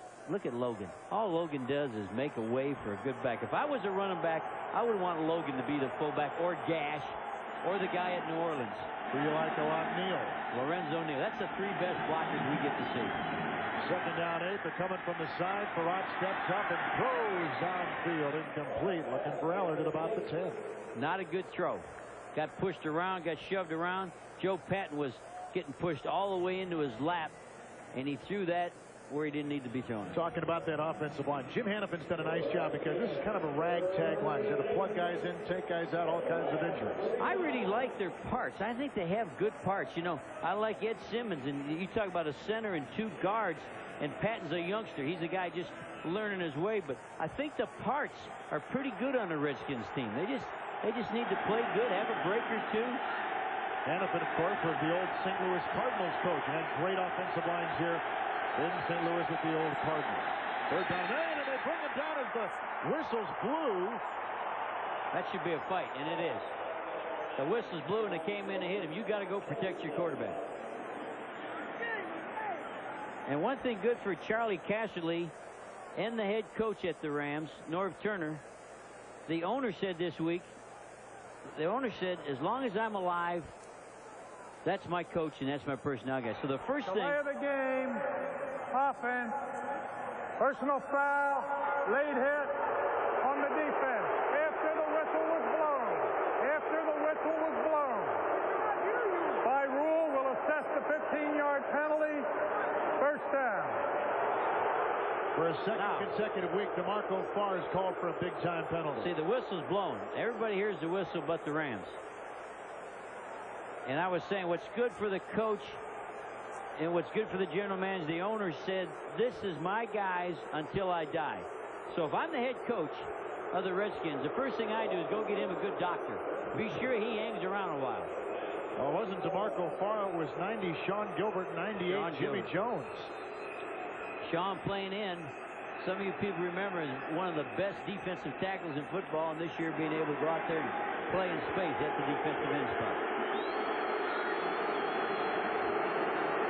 Redskins inside the 25. Logan comes out of the backfield in motion. Flag is thrown. They stop it before it's allowed to go. And they're pulling everybody. Ball start prior to the snap. Number 67 offense. They were pulling him. They were pulling Brown, pulling Patton, and when sometimes you're pulling, you try to get out of there quicker than what you should. Should be your left guard. All these people are pulling, but he leaves early. This one leaves early. Redskins, Jerry, one of the least penalized teams in the NFL. But today they got 6 penalties, and 5 have come on the Redskin offense. They got to go back and run the football. They got to go get control of this thing. Bang it on somebody. Penalty makes it 1st and 15. Hand off to Allen. Logan gives him a block, and Allen pounds his way inside the 25. And the former Viking Carlos Jenkins made the stop and some shoving after the play. And on the defense, Kevin Carter got a hand in there. Here's a rookie. I didn't think he'd get in there and start fighting. No penalties that time, but Kevin Carter got in the fight. He's getting chewed out by a vet. Scott Galbraith was the guy who was going after number 89 for Washington. And Kevin Carter, coming from college football, I said, what's the big difference between college and pro? And he said, each week you're going against skill, but you're also going against a guy that is so consistent there's not one easy play. Every play is as hard as it can be. 2nd down and 10. Oh, and Allen's putting up the middle, and he's down to the 16-yard line. And he picks up 7. Keith Lyle had to get him from the safety. Watch the blocking. He just sifts it right up through there, going off to your right as you're watching it.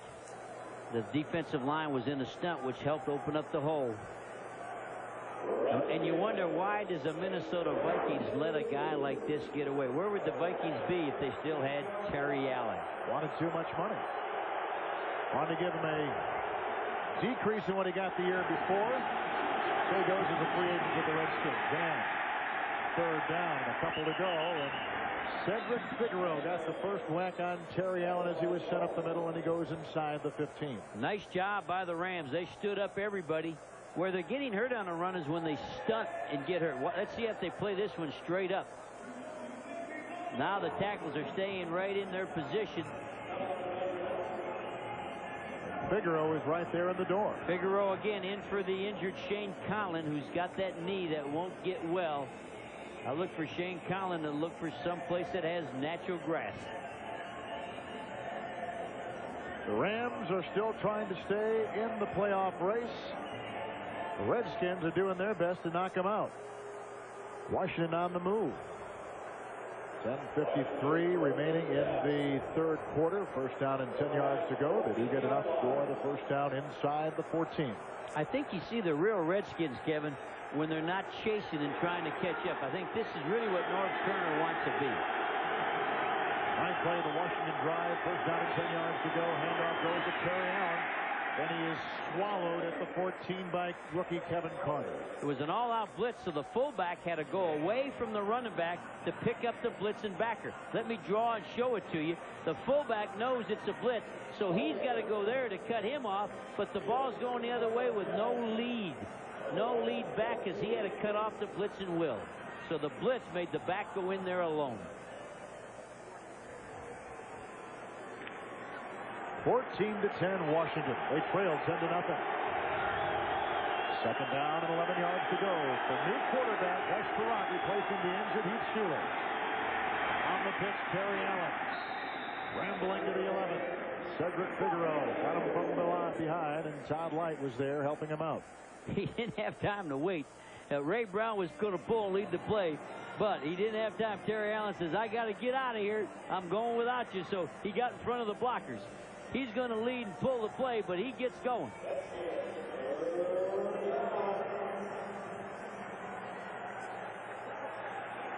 Ray Brown was hanging on to DeMarco Favre as hard as he could. DeMarco's got a great motor. Works 100 miles an hour every play and has good quickness. Well, with the 11th play of the drive upcoming for the Redskins, who are on the move, they call a timeout as they're zeroing in on 6.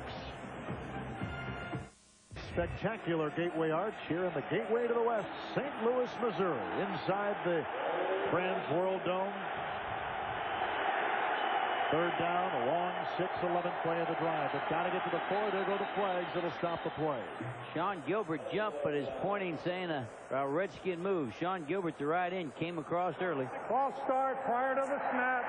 Number 68 offense. Joe Patton. 5 yards, third down. He's the left tackle over Sean Gilbert. And see if he gets a twitch, because this man comes. There's the twitch. Twitching is still a penalty. Seeing the scores here on the board. Detroit 30-0 over Jacksonville. His Wayne Fonts back from the dead again. My goodness. Always.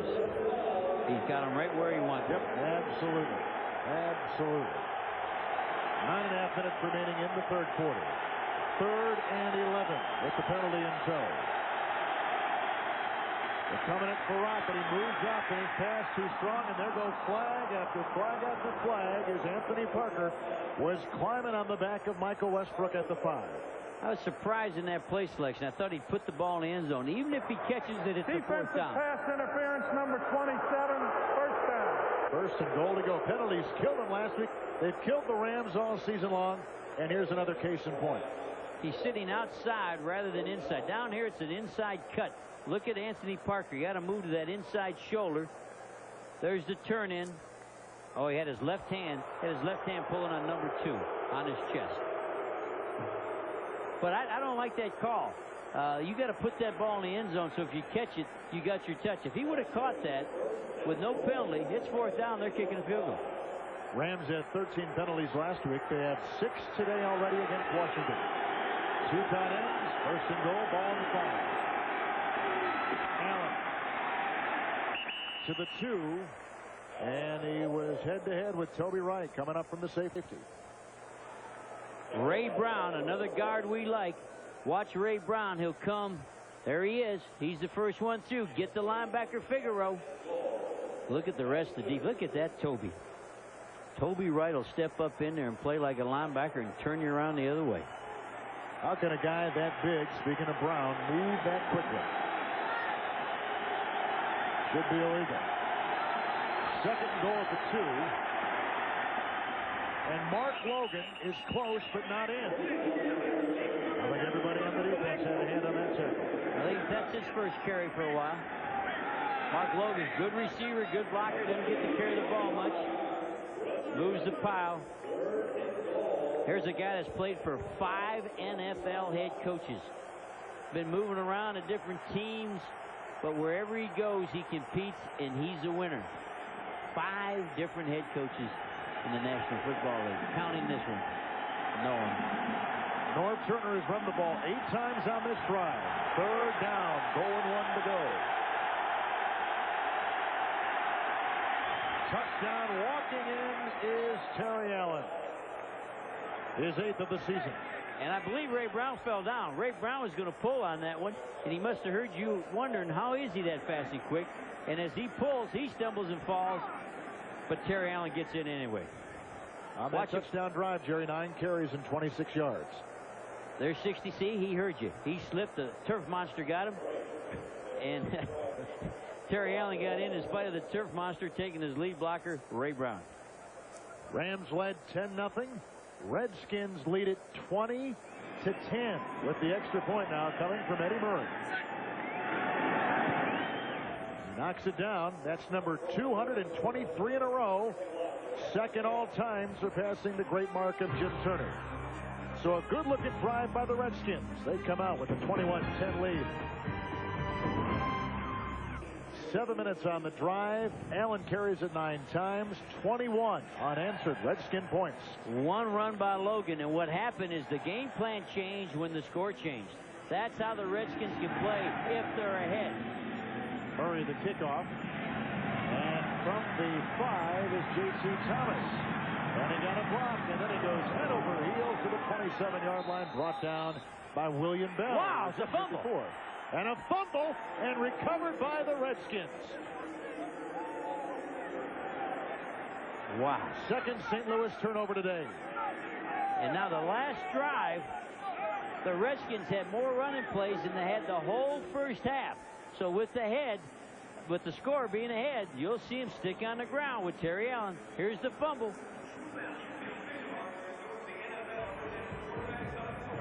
So the Rams trying to stay in the playoffs, but they're turning it over, and the Redskins capitalizing. In the home of Budweiser, the Anheuser-Busch Brewing family here in St. Louis. Schuler's out. He looked good in the first half, 10 of 13. Redskins 21 unanswered points. Gus Farad is in the handoff. Terry Allen up the middle, bulldozing his way, slashing his way inside the 15-yard line. A gain of 12. Right now, for a McDonald's game break, let's go live to Hollywood, and here's James Brown. Hey, Kevin, the Bears have rediscovered their offense. Eric Kramer on the play action as he finds the #1 free agent priority, Jeff Graham, touchdown strike. Bears on top, 21-10. Hey, Jerry, how is Kevin holding up? Not too good. I'm having to carry him like you did at the fight. First down and 10. Allen hit. Brought down in the secondary. Toby Wright finished off what Jimmy Jones couldn't complete.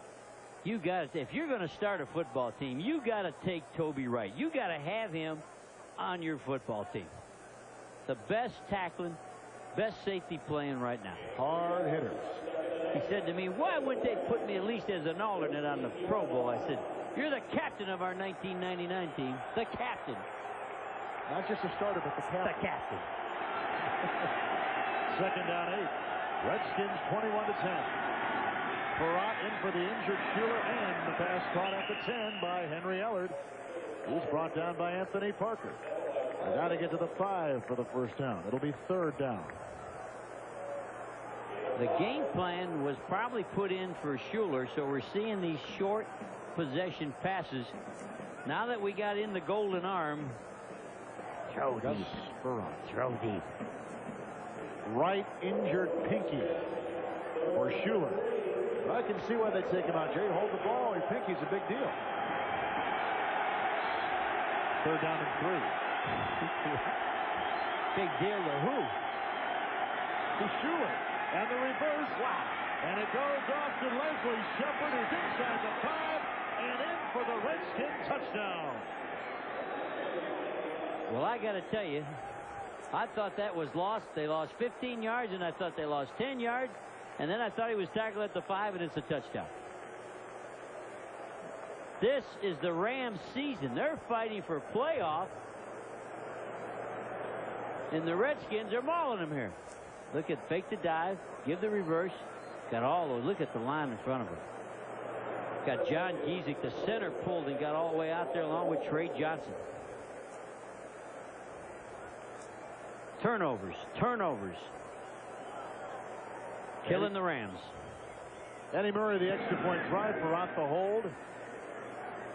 And the Skins, who have been an unbelievable 6 of 8 in third down conversions, capitalize on a Rams turnover as Leslie Shepard goes in on a end around. It's 28-10 Washington. This interception, you got to remember, for the touchdown came after the guard made the big penalty. The guard made the penalty. Lonecker made the penalty, and then the quarterback comes back and throws the pick. So penalties and turnovers killing the Ram team. And their playoff hopes are fading even quicker than before. On the fly, J.T. Thomas to the 30-yard line. Brought down initially by Matt Vanderbeek. Well, coming up next is the second half of our Fox NFL Sunday doubleheader. The New York Giants take on the Dallas Cowboys in a battle of NFC East rivals. Don't miss MVP candidate Emmitt Smith as he leads the Cowboys into the playoffs. It's coming up right after this game on the Fox Television Network. And Jerry, what'd you think of the call by Barry Switzer to go for it 4th and 1 of his own 29 last week in Philly? He's lucky that he has that owner and not other owners that he'd be out of work. Most of the time, a play like that, a decision like that, will get you out of work. And I respect the owner for backing the coach even though he knows he made a big mistake. Rippon not hoping to make a mistake on this one, and it's almost picked off by Stanley Richard. It's incomplete. It's 2nd down, and the Rams are coming apart at the seams. Well, they tried to catch up in a hurry, and they threw it to the guy that can make the big play. But he's thrown into double coverage, which Bruce has seen a lot of lately. Oh, that's the guy. They thought with Alexander Wright coming back, it would allow Bruce to come off of some of that double coverage. It's a good point. But it hasn't helped, has it? Not today, and it won't with the score. The way the score is, they'll let Alexander catch all the passes he wants. Kinchin comes toward you. 2nd down and 10. Nice swirling catch by Mars Cook, and he's to the 37-yard line. It'll be 3rd down. Nice design. Kinchin ran a turn-in curl, and then the man in motion. We're going to get a curl down in here, and then all of a sudden he'll come to the flat, and it opens right up for him. The inside man went to flat. The outside, that was designed nice. Open that right up. They all went on the inside curl with Kinchin because Kinchin's the #1 guy they throw to convert to a 1st down. 3rd down is Kinchin's down. 3rd down and 4. Out of the pocket, flushes Rippon, and down he goes. Sacked for the 1st time today. Buffalo had 4 sacks on him last week. He eats the ball at the 34. The Rams have got a punt, and Tim Johnson is all over Mark Rippon. And he was looking for Kinchin, and Kinchin sprained an ankle. He twisted something. Kinchin's open on the curl, and then he twisted himself. He had a hard time walking off. Number 81 for the Rams. Landetta to punt. This will be bad. They'll let it go out of bounds. There goes a flag. There goes another flag. If he's out of bounds, you cannot hit him. You cannot block a man that's out of bounds. You can block him out of bounds, but you can't hit him when he's in the white. That may be what they call it. And he's got to try to come back inbounds. If he didn't try to return to the playing field, that's a penalty on the other side.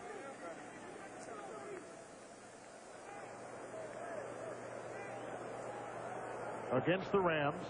That means he did not try to return. When he got pushed out of bounds, that meant he ran down the field without trying to return into the playing field. You cannot cover the punt out of bounds. And you can't hit the man when he's out of bounds. How do we know these rules? Well, it's your life. Rich Brooks's life is not as good now as it was early in the season. Against the kicking team, running down under the kick out of bounds. That penalty is declined. 1st down. Interesting rule. He's out of bounds. It'll be down the. Should be down here at the bottom. Watch down the bottom of the screen.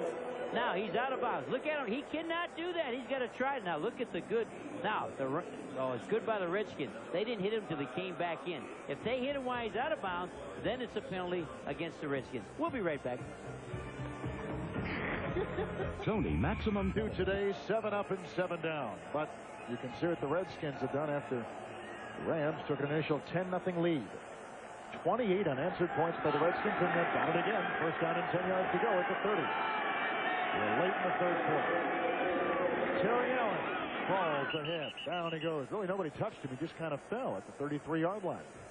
Turf Monster, brand new Turf Monster. When it's new, it's sticky. You can't get in. Look at here, 2 tight ends and 2 backs, 1 wide out. It's a running set. New turf. Only a few games on here. It's sticky. It'll jump up and grab you. Right now, I think the leading tackler for the Rams is the turf. 1st half, 2nd half comparison. What would you tell your players, Jerry, when you play on a surface like this, as you did it in Georgia Dome, a brand new surface? It really just needs to be played on. And you can't practice picking your feet up higher. And the more they play on it, they'll nub it down a little bit and be easier. Sean Gilbert stops Terry Allen. Ed Simmons was in there pulling a ram around after the call. Redskins, Jerry, better than their 4-win season indicates? I like the parts. They have good parts. Now, when they put it all together and hang together, maybe they'll become a good football team. But when you go down the roster, they have some good parts.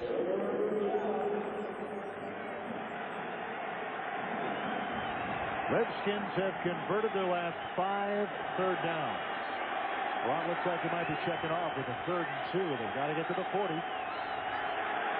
Blitz is coming on. Picked up nicely. Farrant with time. They got the first down. Caught by Terry Allen by midfield and down to the 47-yard line. That's a pickup of 16 yards. And it was Farrant. Farrant knew the back had to come out to the tight end side, and he was lined up wrong.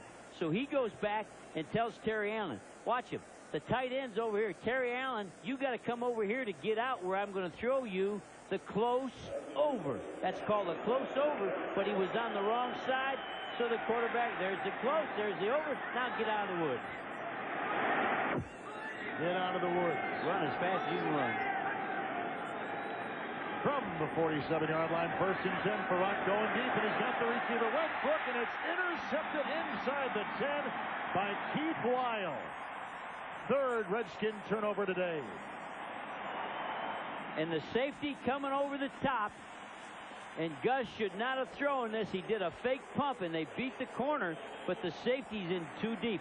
A real nice play by Keith Lyle. Another good safety for the Rams. 3rd pickoff this season by Lyle. And you see he's got 41 beat. Todd Light is beat. And Farrat's just looking at the corner.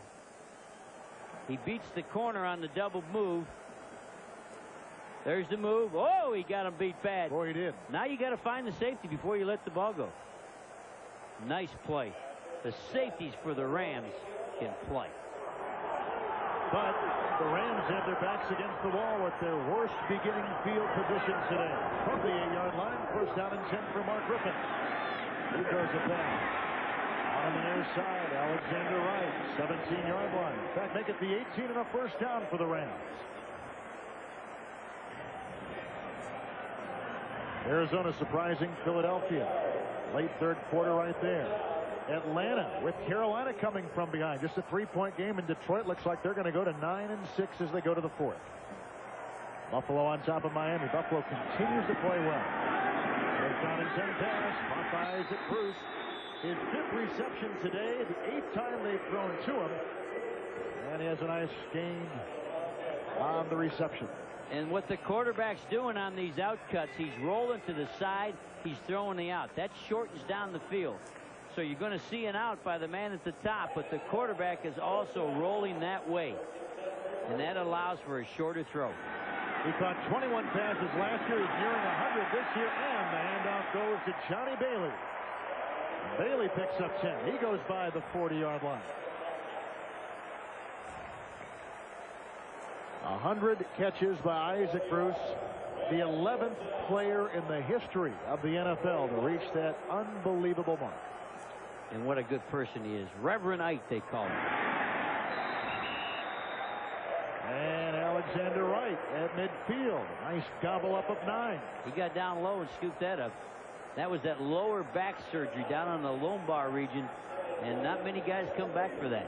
But he has, and he looks great. 2nd down 1. Oh, what a block. And off Johnny Bailey, and close to a 1st down. Got to get to the 49 of Washington. I got excited with Dwayne White. I could tell. Wow, watch 67 now.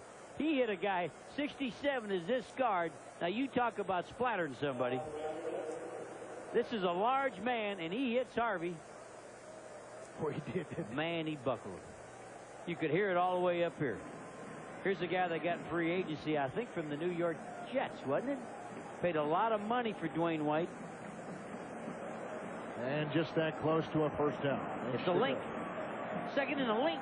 A link, I like the old chain link. Jerry, what's happened to the Rams this season? They begin 4-0, 5-1. They've gone 2-6 since then. Well, because of our man Bo Garrett, it was a plus 13 in takeaways, and it went to a minus 13 in giveaways, and that's the whole ball game. The stat that changes the game: giveaways, takeaways. 3rd and a link. and easily getting the first down is Rippon. Why was that so easy? The back is set away with wideouts. They put the back here so there's no linebacker. The back's there so he can sneak there. This is like stealing. Only guy that can stop it's number 5 in the striped shirt. First down and 10. Rippon wide open is Johnny Bailey. He caught 10 passes last week. Here he maneuvers inside the 37-yard line before Ken Harvey racks him up. Third quarter is winding down, but the way the Rams are moving right now, well, they're going to stop and probably take a measurement. And what's happening here, Kevin, it's a 2-minute situation, and the Redskins have gone all zone, 100% zone, and they've gone with just one linebacker in the game and one DB playing a linebacker. So everybody's playing like it's 2 minutes. They don't want to let something happen to them in a hurry. And last week I was shocked. They were 97% zone. The Redskins with Ron Lynn. Ron Lynn's reputation is come after you, blitz you, smack you. But they went all zone against the Giants because they thought they could beat them without even coming after them. Final play in the third quarter right here. Should they get it off? Inside the 37. First down and 10. Rippon blitzes on again. Comes it off to Bailey. He's got to get down to the 26. And he maneuvers to the 33. Marcus Patton makes the stop, and that will conclude our third quarter here in St. Louis. It's 28-10 Washington. We'll return to the Trans World Dome after these messages from your local Fox station. May be an endangered species. They may not be found in another 2 weeks.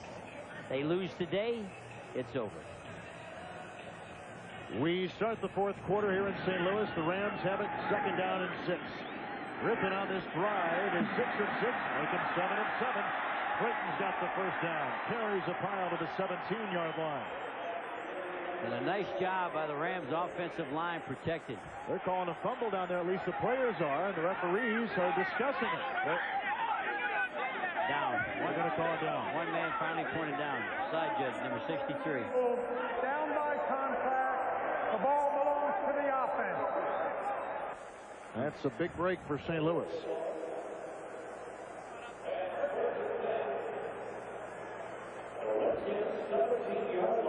You're going to have to line up and play some man here pretty soon. The zone is getting burned. You're going to have to jump in, watch the ball. Woo, I don't know. Did he pull it out before he hit the ground? First and 10. Johnny Bailey inside the 10. He picks up 3. Second down and 7.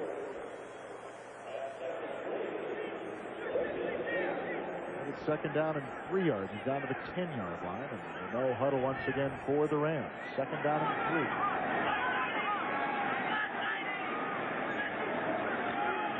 Bailey on a quick hit or two as he's down to the 5 and has the first down. So it's first and goal to go.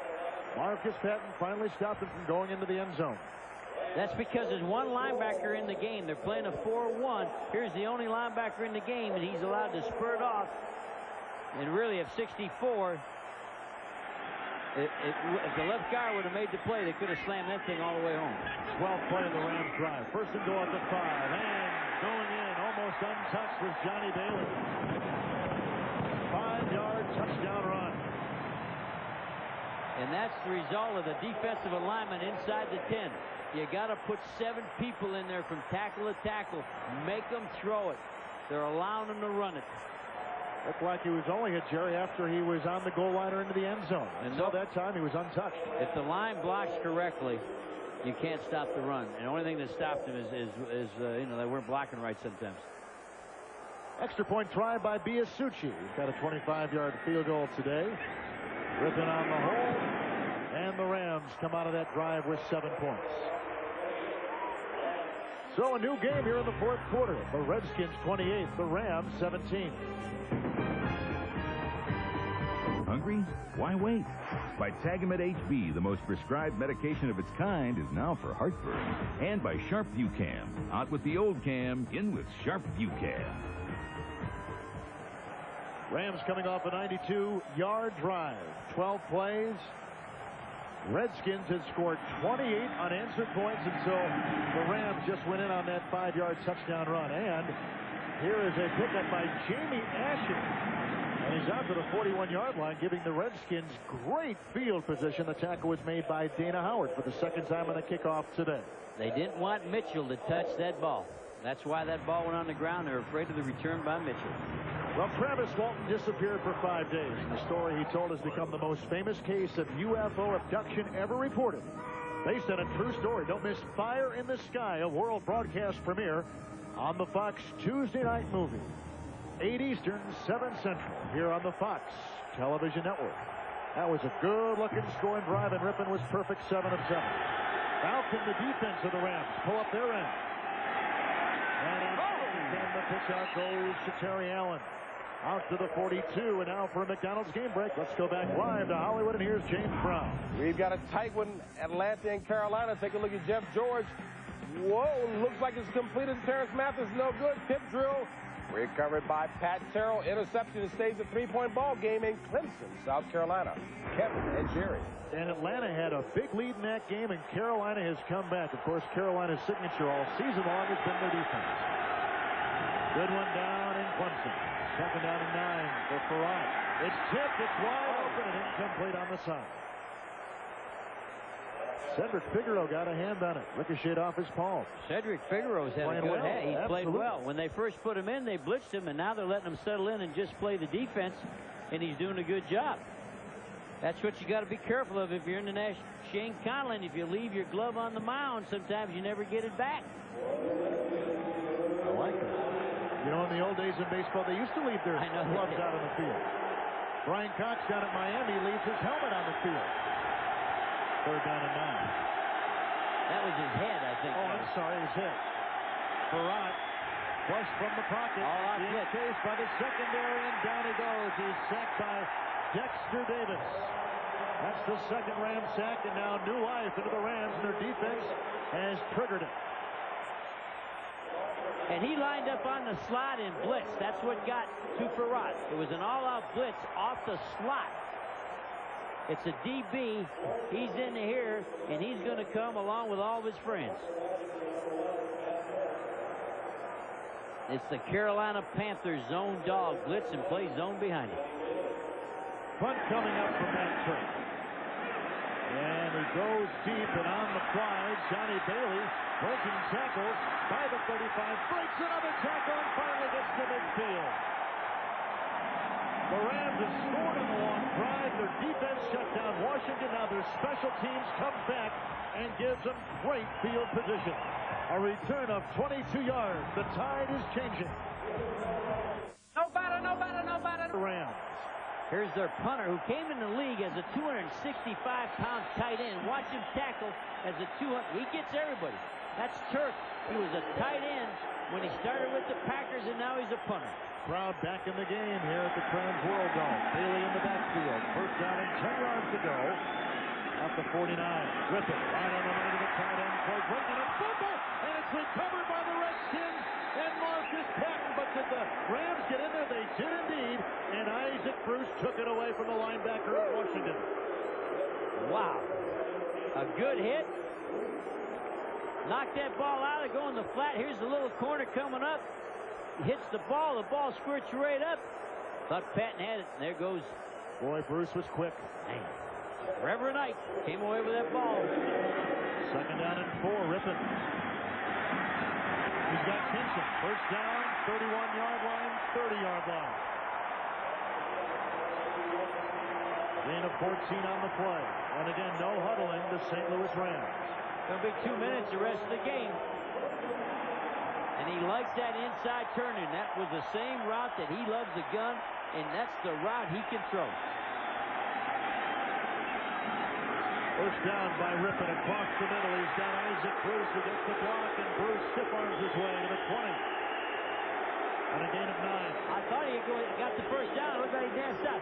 That time, Kitchen needed to make the block, but he didn't know who to block.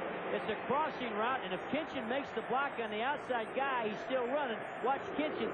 He doesn't know who to get. That's the guy on the outside. Watch him try to get the first. I thought he went past him. I think he had the first down. Bruce, 9 catches last week, 6 catches today, over 100 for the season. In the first quarter last week, Kevin, they never threw him a ball. 2nd down and 1. Out of the pocket, ripped it into the end zone, wide open, touchdown catch, Alexander Wright. Go for 2. They'll go for 2.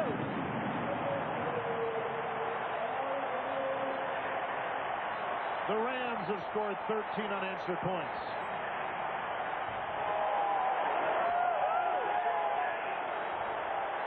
Busted coverage. The corner sat in the flat. He thought the safety was coming over.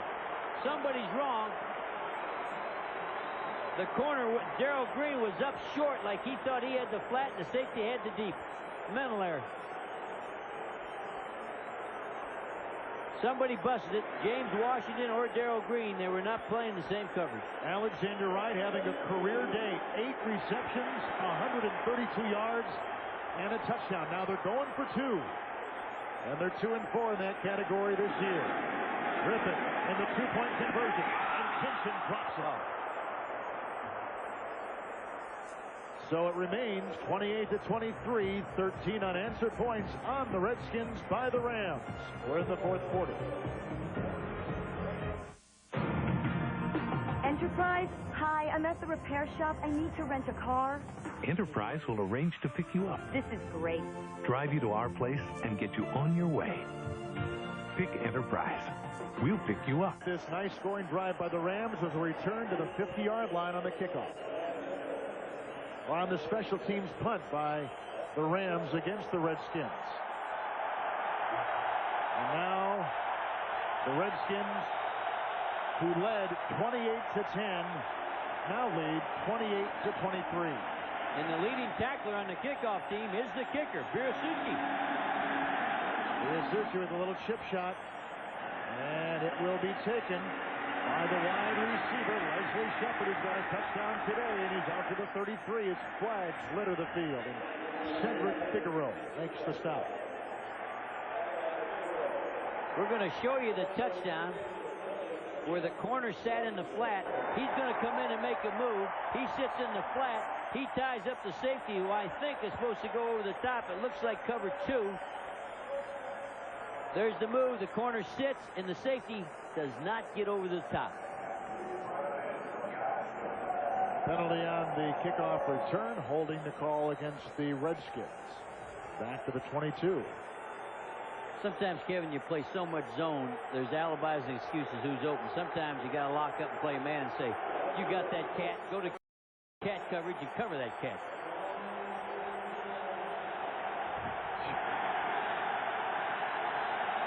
First down, 10 yards to go. Now back in this game, we're in the 4th quarter. 28-23 Washington. Handoff. Terry Allen to the 23. Jimmy Jones got him first. And some shoving after the play once again. Corey Raymer, the rookie center, got a fist in there. Because there's 2 backs in the ball game, and they know they want to run the ball. They build 8-man front. They got these 3 backers and the safety standing right there, right where they're running. There's 32 right on the line. 8-man front versus a 2-back set trying to make you throw the ball. 10:22 left in the game. 2nd down, 8 yards to go. And somebody moved. Gilbert was the most obvious for the Rams. He twitched. But did somebody on the left side of the line? Yeah, the tight end, 89. Flag in the snap. False start. Number 89 offense. 5 yards. 2nd down. Galbraith moved. He twitched. Well, the least penalized team in football has a season high 9 penalties in the game today. Boy, that's tough on your defense. 4 plays, interceptions, 3 plays, lose 8 yards, and punt. And now they're going the wrong direction right now. Put the pressure back on Gus. 2nd down, 13.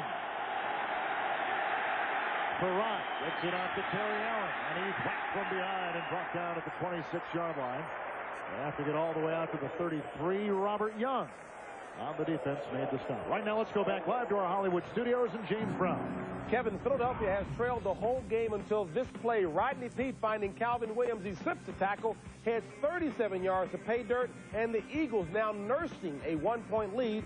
That in the fourth. Back to Kevin Harlan, Jerry Glanville. Good word to use. Good pass rush on that last play by Sean Gilbert. The mismatch is the Rams' right defensive end on the rookie. 3rd down and 8. Quick pass, quick slant, caught. Flags are thrown. 35-yard line. Reception by Michael Westbrook, a gain of 11 yards. And there's 2 young kids in a crucial situation. And wait till you see the pressure on Gus Frerotte. They not only had Sean Gilbert jump offside, they had an inside blitzer. And he threw the slant right where the people come. Interference, 27 defense. Penalty is declined. 1st down.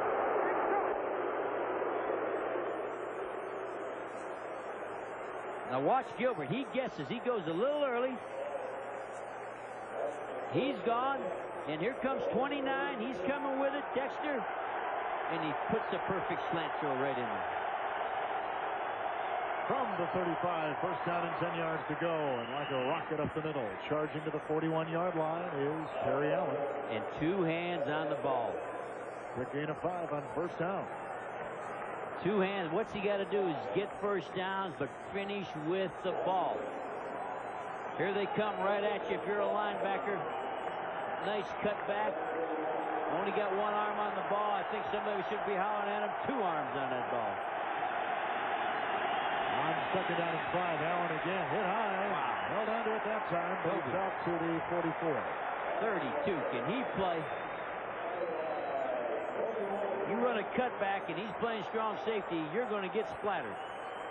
Nice run by Terry Allen. Didn't like it, cuts it back, and you run into this number 32. Like running into a wall.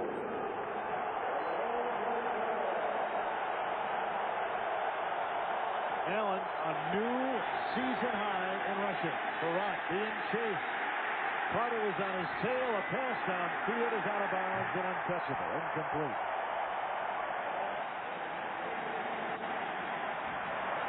Surprised at that 3rd and a short 2, like a 1.5. With everything going, surprised at that.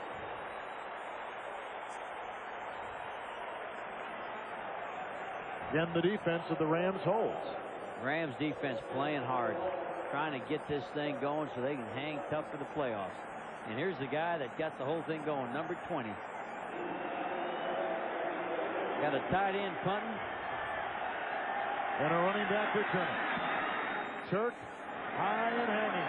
Bailey waving the arm. Watch the fair catch. We'll let it go. There goes the flag. Bounced out of bounds at the 12-yard line. Todd Light pushed the guy in the back. I don't know if that's what he saw. Todd Light was trying to make a block and made an illegal block.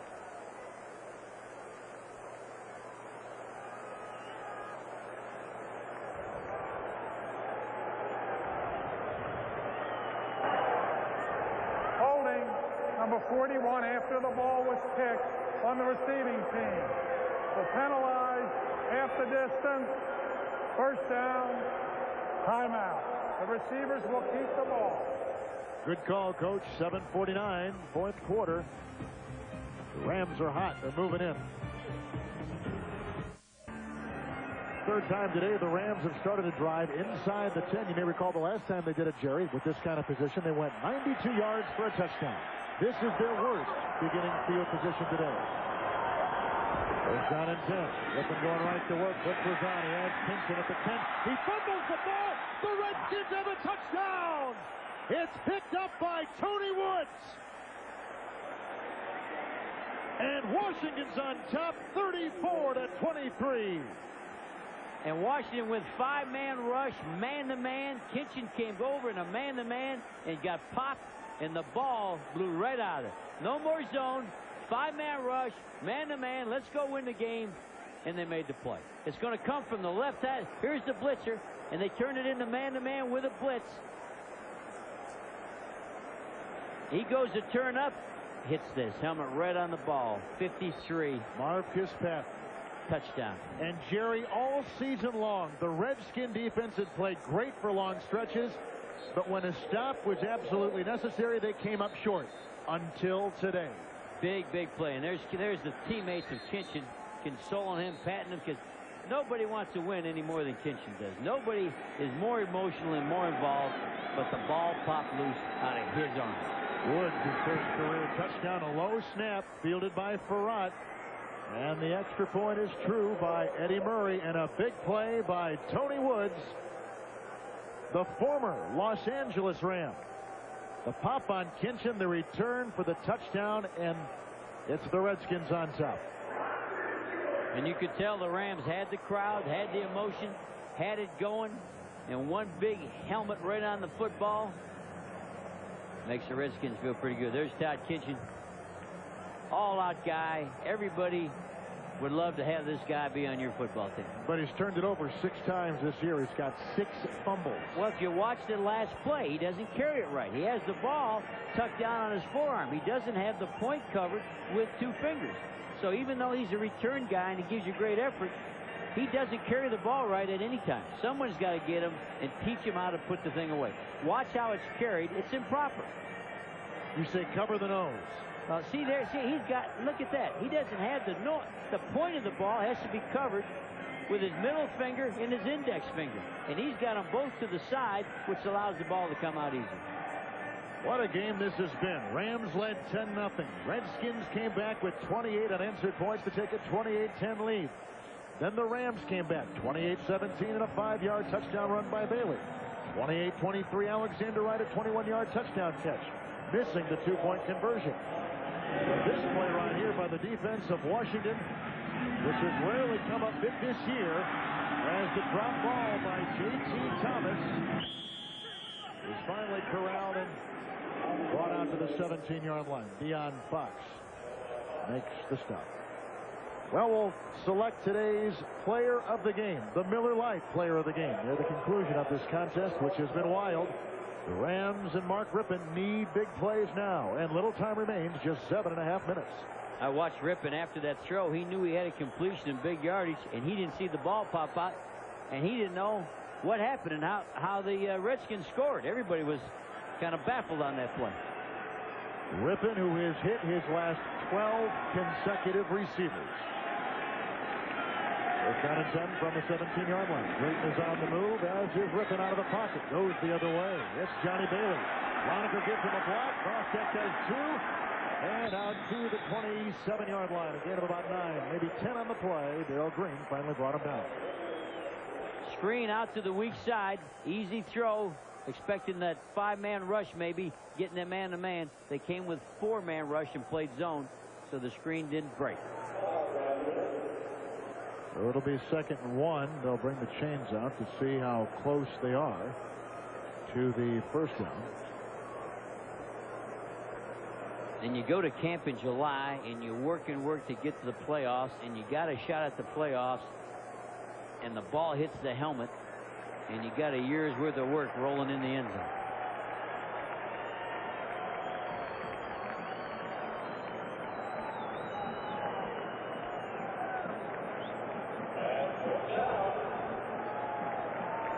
Rich Brooks does get the first down. We're down to 7:14 remaining in the 4th quarter.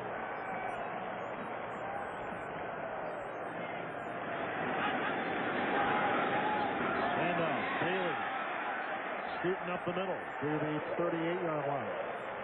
And close again to a first down. Let's see where they mark the ball. If they mark it at the 38, they should have it. They're going to bring out the chains again. They're giving him the run. Yep. They went to a 5-1 look. They went to 5 down linemen, 1 linebacker, and they're able to rub them off, so the run's there. But with this points in time, you got to thank them every time they hand it off. Chicago's got a big lead. Philadelphia trying to hold on. Carolina has finally gone on top of Atlanta, and Detroit continues to wax Jacksonville. If Carolina beats Atlanta, that really helps the Rams. Thus, the Rams have got to get going. Houston on top, 23-0 over the Jets.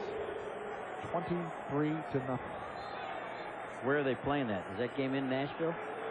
Memphis? No, it's not in Houston State. Yeah, you don't know. You got to need a scorecard. Gianna's going to have to find out these days. They get the first down, and Rippon Will rip one deep, and he's got Isaac Cruz, and he's just that far over his head at the 10-yard line. Man, had him wide open. That would have, man, we'd have seen everything if that one would have been on it. First incomplete pass in 13. First incomplete pass in 13. Now the quarterback ran, scrambled, and then saw him, and then threw. He's wide open. Stanley Richard, you're living good today, son. That's kind of where they miss Miller, because Miller could hit that long pass with great accuracy. Great touch on a deep ball. Second down, 10 just outside the 37-yard line for Rip. Incomplete to Drake. Coverage on the near side by Tom Carter. And the right end caused it. They took Harvey, put him at right end, and he did a rip across. Wayne Gandy's face came right down in there and put the Rip had to throw the ball because the pressure was all over. Nice pass rush. 3rd and 10, 6:42 remaining in the game. 35-23 Washington. There's Chris Miller, out for the season with his 5th concussion in 14 months. Pretty important play here for the Rams. And they get the first down. Bailey tumbles by midfield, and he's to the 48-yard line, picking up a crucial 14-yard gain. Boy, the 2 starts for Rip, and he's throwing the ball. He told me he threw the ball so much last week, he threw it more than when he pitched a high school baseball game. Threw it 55 times last week, and today, Rippon will now throw his 40th pass, and Bailey drops that one at the 48. Clock is stopped at 6:14. Nice play as a screen, but Keith Taylor saw the thing and worked his way all the way through the blockers before the ball was ever thrown. Here's a guy coming in the nickel, and he made an excellent play. Another young guy. We keep saying this guy makes a play, that guy makes a play. They're young guys. Good throwing day for Rippon. He's got 40 now, and he had 50 last week. 55 last week. Wow. He has 95 passes in a little bit less than 2 games. His arm's going to fall off. Orman sacked 1 time today. 2nd down and 10. Rippon hit as he throws. Caught Isaac Cruz at the 45. A flag is down at the 41 as Cruz curls inside to the 43. Great pressure. In fact, they got the quarterback limping. They hit the quarterback hard as he was throwing. One of them was 57, Ken Harvey. It was an inadvertent flag. They picked it up. No flag on the play. It is 3rd down and a long 5. Oh, here comes Tim Johnson. Tim got it. And a fumble and recovered by the Redskins and Ken Harvey. That may seal it for the Redskins and douse the hopes even further of the St. Louis Rams. Well, Tim Johnson hit him with Harvey the play before, and he got so quick on this one. Number 78, there he is on the inside. He swatted it with his right hand. He made 2 good pressures back to back. The old vet. 4 Ram turnovers today. 3 for the Redskins. And with the Falcons losing, the Rams could have been right there. It's a coulda, shoulda, woulda, and it all got away. Brought in for the injured Heath Schuler from the 42-yard line. 1st down and 10 yards to go. And he fumbles the ball, and it's loose. And Farad took it away from the defensive back for the Rams, who came in Toby Wright. And remember, the Redskins started with, of all people, their running back fumbling the ball. Right. Terry Allen. Terry Allen had a couple fumbles. Oh, look at that thing get through there. Good effort by Gus Farad. That's a good job of rolling maybe the Rams' toughest guy. Look at Toby hit him on the butt. Schuler, if we get a look at his hand, there you see it right there. Wrapped up? Yep. They got the bruised, perhaps fractured right pinky. They did not give us the official diagnosis, but you can see it looks bad. Now, with Farad starting, he can go back to shaving because he's got the ugliest, worst beard in the National Football League. Roll right through his legs. Now get that mustache going. Cool. Nice job. We have the Redskin game next week, so maybe he'll shave for us. Huh? He might. It's Christmas, you know. Christmas. Got a new bride. She'll say, by the way, darling, you're kind of ugly with that thing. You're trying to do your Santa Claus impression. It ain't working. Second down and 16. 5.5 to play. 35-23 the Skins. And on second and 16, the handoff goes to William Bell, the rookie from Georgia Tech, who was brought down by Jimmy Jones. And the reason he's in there, Mark Logan got injured. Mark Logan, their good blocking fullback, had to leave the ball game. Buccaneers out of the playoff picture. Bears took care of them today. Philadelphia is still trying to hold on. Carolina has come back from way back to lead Atlanta. And Detroit pounds Jacksonville. That's a good one. Little time left. Miami losing to Buffalo, and Cleveland is all over Cincinnati late in the game in Cleveland. The final game perhaps for the Browns there. That's sad. That's one of my favorite stadiums. We did a game there last year, the Browns and the Giants, two old-time NFL rivals. It was a misty November, warm, about 35-degree, 40-degree night. Full house, dog pound. It was great. Of course, you coached the Oilers there many times. Went in there, you know, every year. Had to go in there. In fact, we won a playoff game there one time. It was a lot of fun. You always remember the playoff games you win. It's called selective memory. I forget the ones where the Redskins beat us, you know. 3rd and 13.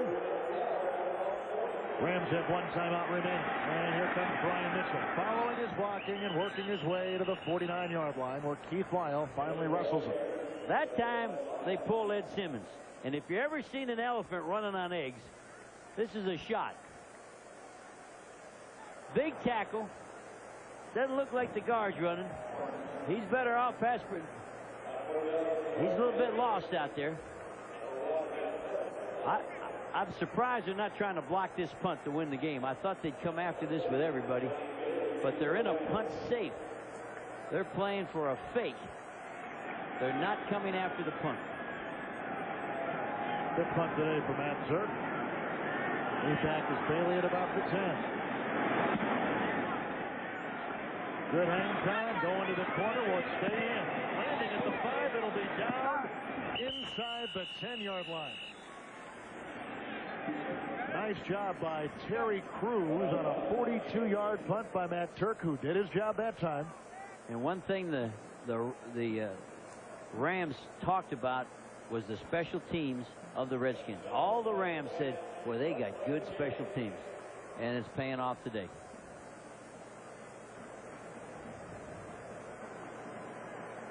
Now, with the Rams losing, I think that keeps Atlanta in it, even though they may lose. Right, exactly.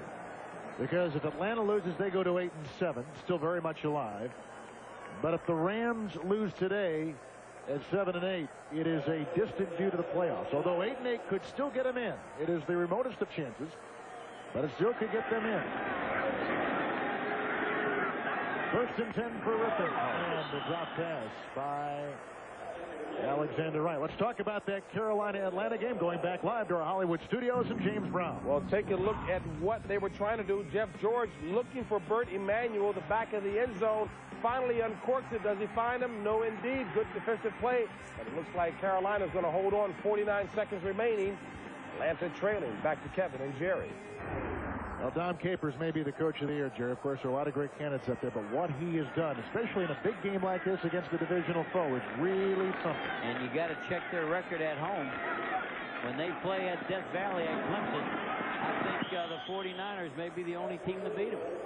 2nd and 10 pass caught by Johnny Bailey. Stops the clock at 4:20 remaining in the 4th quarter. He's out of bounds at the 17. Oh, the Rams beat him there, too. The Rams and the 49ers. Got that little tip from down in the truck. No surprise there, huh? I need those little tips now. Any more than tips. Thank you, producer Jeffrey. Our producer today has been Jeff Gowan. Our director, a great job as always by Andy Kindle. From Centralia, Illinois. Yes, nearby. He, in fact, grew up part of his many years in St. Louis. He knows this place well. Did you live here at one time? I did live here at one time, 1965 to 71. Father was with the baseball Cardinals. 3rd down and 2. Rippon watched his receiver, Johnny Bailey, fall at about the 21. Yeah. There's that turf again. Turf monster has been big. Now this is 4th down. And turf monster always exists on new turf. You got to knock the nubs off. And that takes a while. That's kind of what Ferrata's got to do, right? Knock the nubs off. Yeah, he's going to shave that mustache. That'll take him about 8 seconds because he's only got about 6 things to wipe off there. Is that his beard? No, that's a turf. That's the turf. That's 4th and 2. Rams still with 1 timeout remaining. Blocking for Rippon. Bailey gets it. He's got the first down. Johnny Bailey in open territory. Getting a block. Bailey is out of bounds at the 41, and the Rams are still in it. 3, make it 4:07 to go.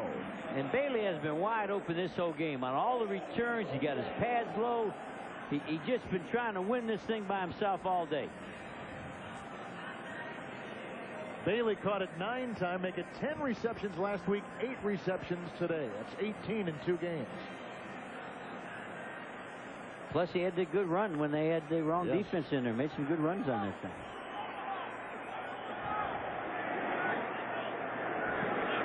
Haven't seen a lot of Jerome Bettis today. When they've been in positions like this, they've gone with Robinson, who's in there right now, and another pass dropped by J.T. Thomas. Johnny Thomas, the rookie from Arizona State, in the 7th round pick. You got to make that catch. You got plenty of time to score an onside kick it, and you throw the slant. Lucky they didn't get it picked off. There's Bettis. Well, the formation will keep Bettis out of the game and keep Robinson out of the game, because when they go 3 wides with the 1 back, Johnny Bailey's the guy, period. Nobody else. 2nd down 10. 4:03 remaining in the 4th quarter. Rippon again afforded some pretty good time, and he has the first down pass. Caught by Isaac Bruce, and out of bounds he is ushered at the 43-yard line. That's a nice pickup of 15 on the play. Does he get open? He's open all the time, isn't he? Always is. Especially when he didn't have that double coverage on him, like right here. There's Green on him by himself. Green had to turn and take off for the deep. And all he did is stop. Little hiccup. Green, of course, missed practice all week long. 8th catch for Bruce, 64 yards. Over 100 on the season. 9 catches last week against Buffalo. Rippon with a 1st and 10. And across the middle of the pass is almost picked off.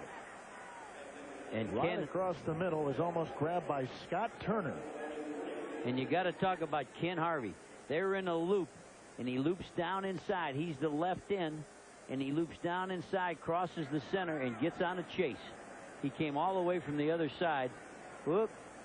That's careful. The way the rules are now.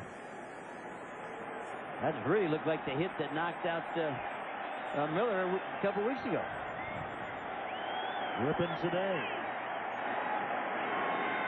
2nd down, 10 yards to go. From the 43-yard line, Rippon again retreats in the pocket. Found his receiver, Isaac Bruce. 9th catch of the day. And Rippon's 34th completion, Jerry, is a career high. Had a career high 55 attempts last week, a career high 34 completions this week. The only problem, you can't throw a 2-yard gain in this situation. It doesn't do you any good. You got to push her down the field, let it go. 3.5 minutes to play, 3rd down and 6. And they send Bailey galloping over the left guard, and they need to get to the 32 for the first down. He's chopped down at the 35-yard line by Dexter Nottage. We haven't called his name very much today, but he indeed is in on the tackle. 4th down. This is the ball game. Trying to get the first down on that last run. They got to get down to the 32. Rippon, and is not picked off by Green. Nonetheless, they stop him on the play. And Tim Johnson, the old vet, he's the guy that came in and made the ball come out of there. He's got a sack today, too. The defense stands up for the Redskins, and now they try to run out the final 3:02 of the game. Wow, is that a nice move? He did a double hand down. He pushed the hands down of the offensive guard and then came on through and forced the throw. 35-23, Redskins, a defensive touchdown. In fact, 2 defensive touchdowns. An interception for 51 yards, a fumble recovery, fumbling in for 2, Tony Woods. Redskins had a handoff going to Terry Allen, who shed blockers, works by the tacklers, and is out past the 45-yard line. Brought down by Anthony Parker. And a gain of about 9.5 on the play.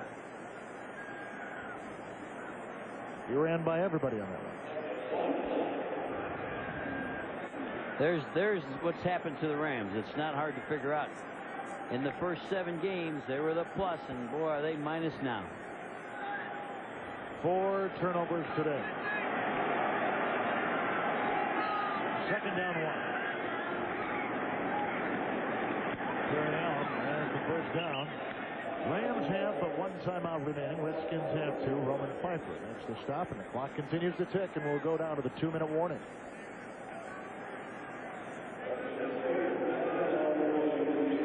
They'll have to use their first timeout on the first play after this 2-minute warning. The Rams, who have lost 3 of their last 4, have 2 minutes left in this one.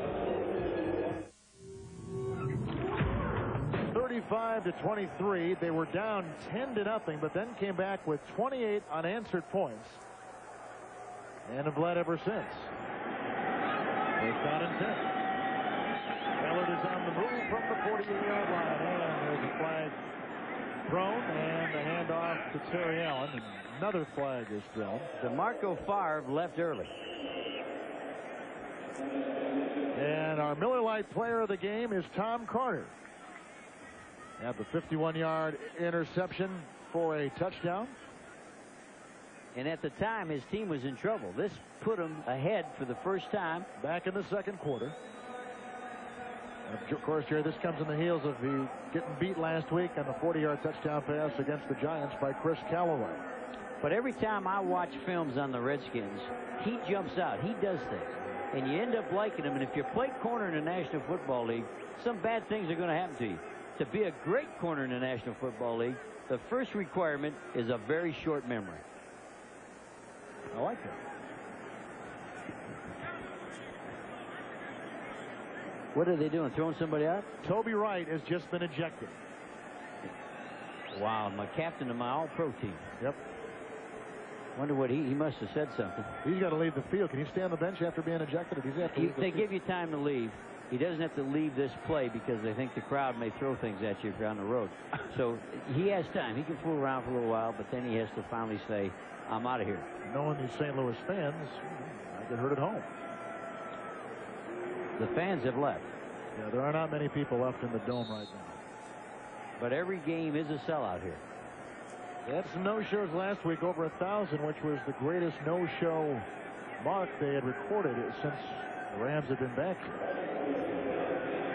1:54 remaining right now. Coming up next, the Giants take on the Dallas Cowboys. Giants beat this Redskins team last week, 20-13. Here's a first down. William Bell tries to ring it up the middle, and he gets to the 37-yard line and picks up about a yard. Kevin Carter makes the stop. Well, the Rams, Jerry, came here in a huge swirl of emotion and celebration. Season began almost better than you could script it. 4-0, then 5-1. Since that time, they were 2-6, and after today, 2-7. Since that 5-1 record, and well, I think they played with a lot of emotion early, and they played with the turnover ratio, and they've sort of lost both of those the last half of the season. 2nd and 9. Farrant will just go to a knee and run out the clock. We're down to 1:12 right now. The Rams have 1 timeout, and they use it. And there's a well, guy. Maybe not. I think they waved it off. They did. I think Brooks just waved it off.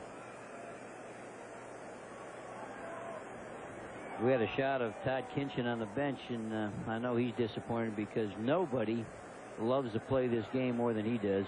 And sometimes your best guys make a mistake, and that's why we're out here playing. His fumble inside the 10-yard line was a big one for the Rams. That was knocked free, recovered by the Redskins, and Tony Woods picked it up as DeMarco Favre jumps off sides. Well, that made the head coach mad. You can't be offsides on a kneel down. Well, we just saw it. Wow, I mean, this game's over. By rule, the game is over. The offense could have run the time down. Defensive offside. By rule, the game is over. Never seen that before. Yeah, that's because of the 25-second deal. You jump on there, game's over. History.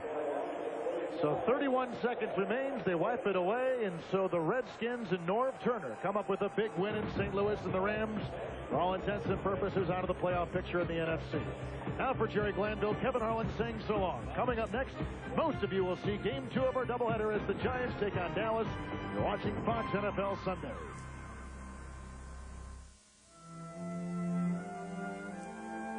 It is our proudest achievement since we took ownership of the airline.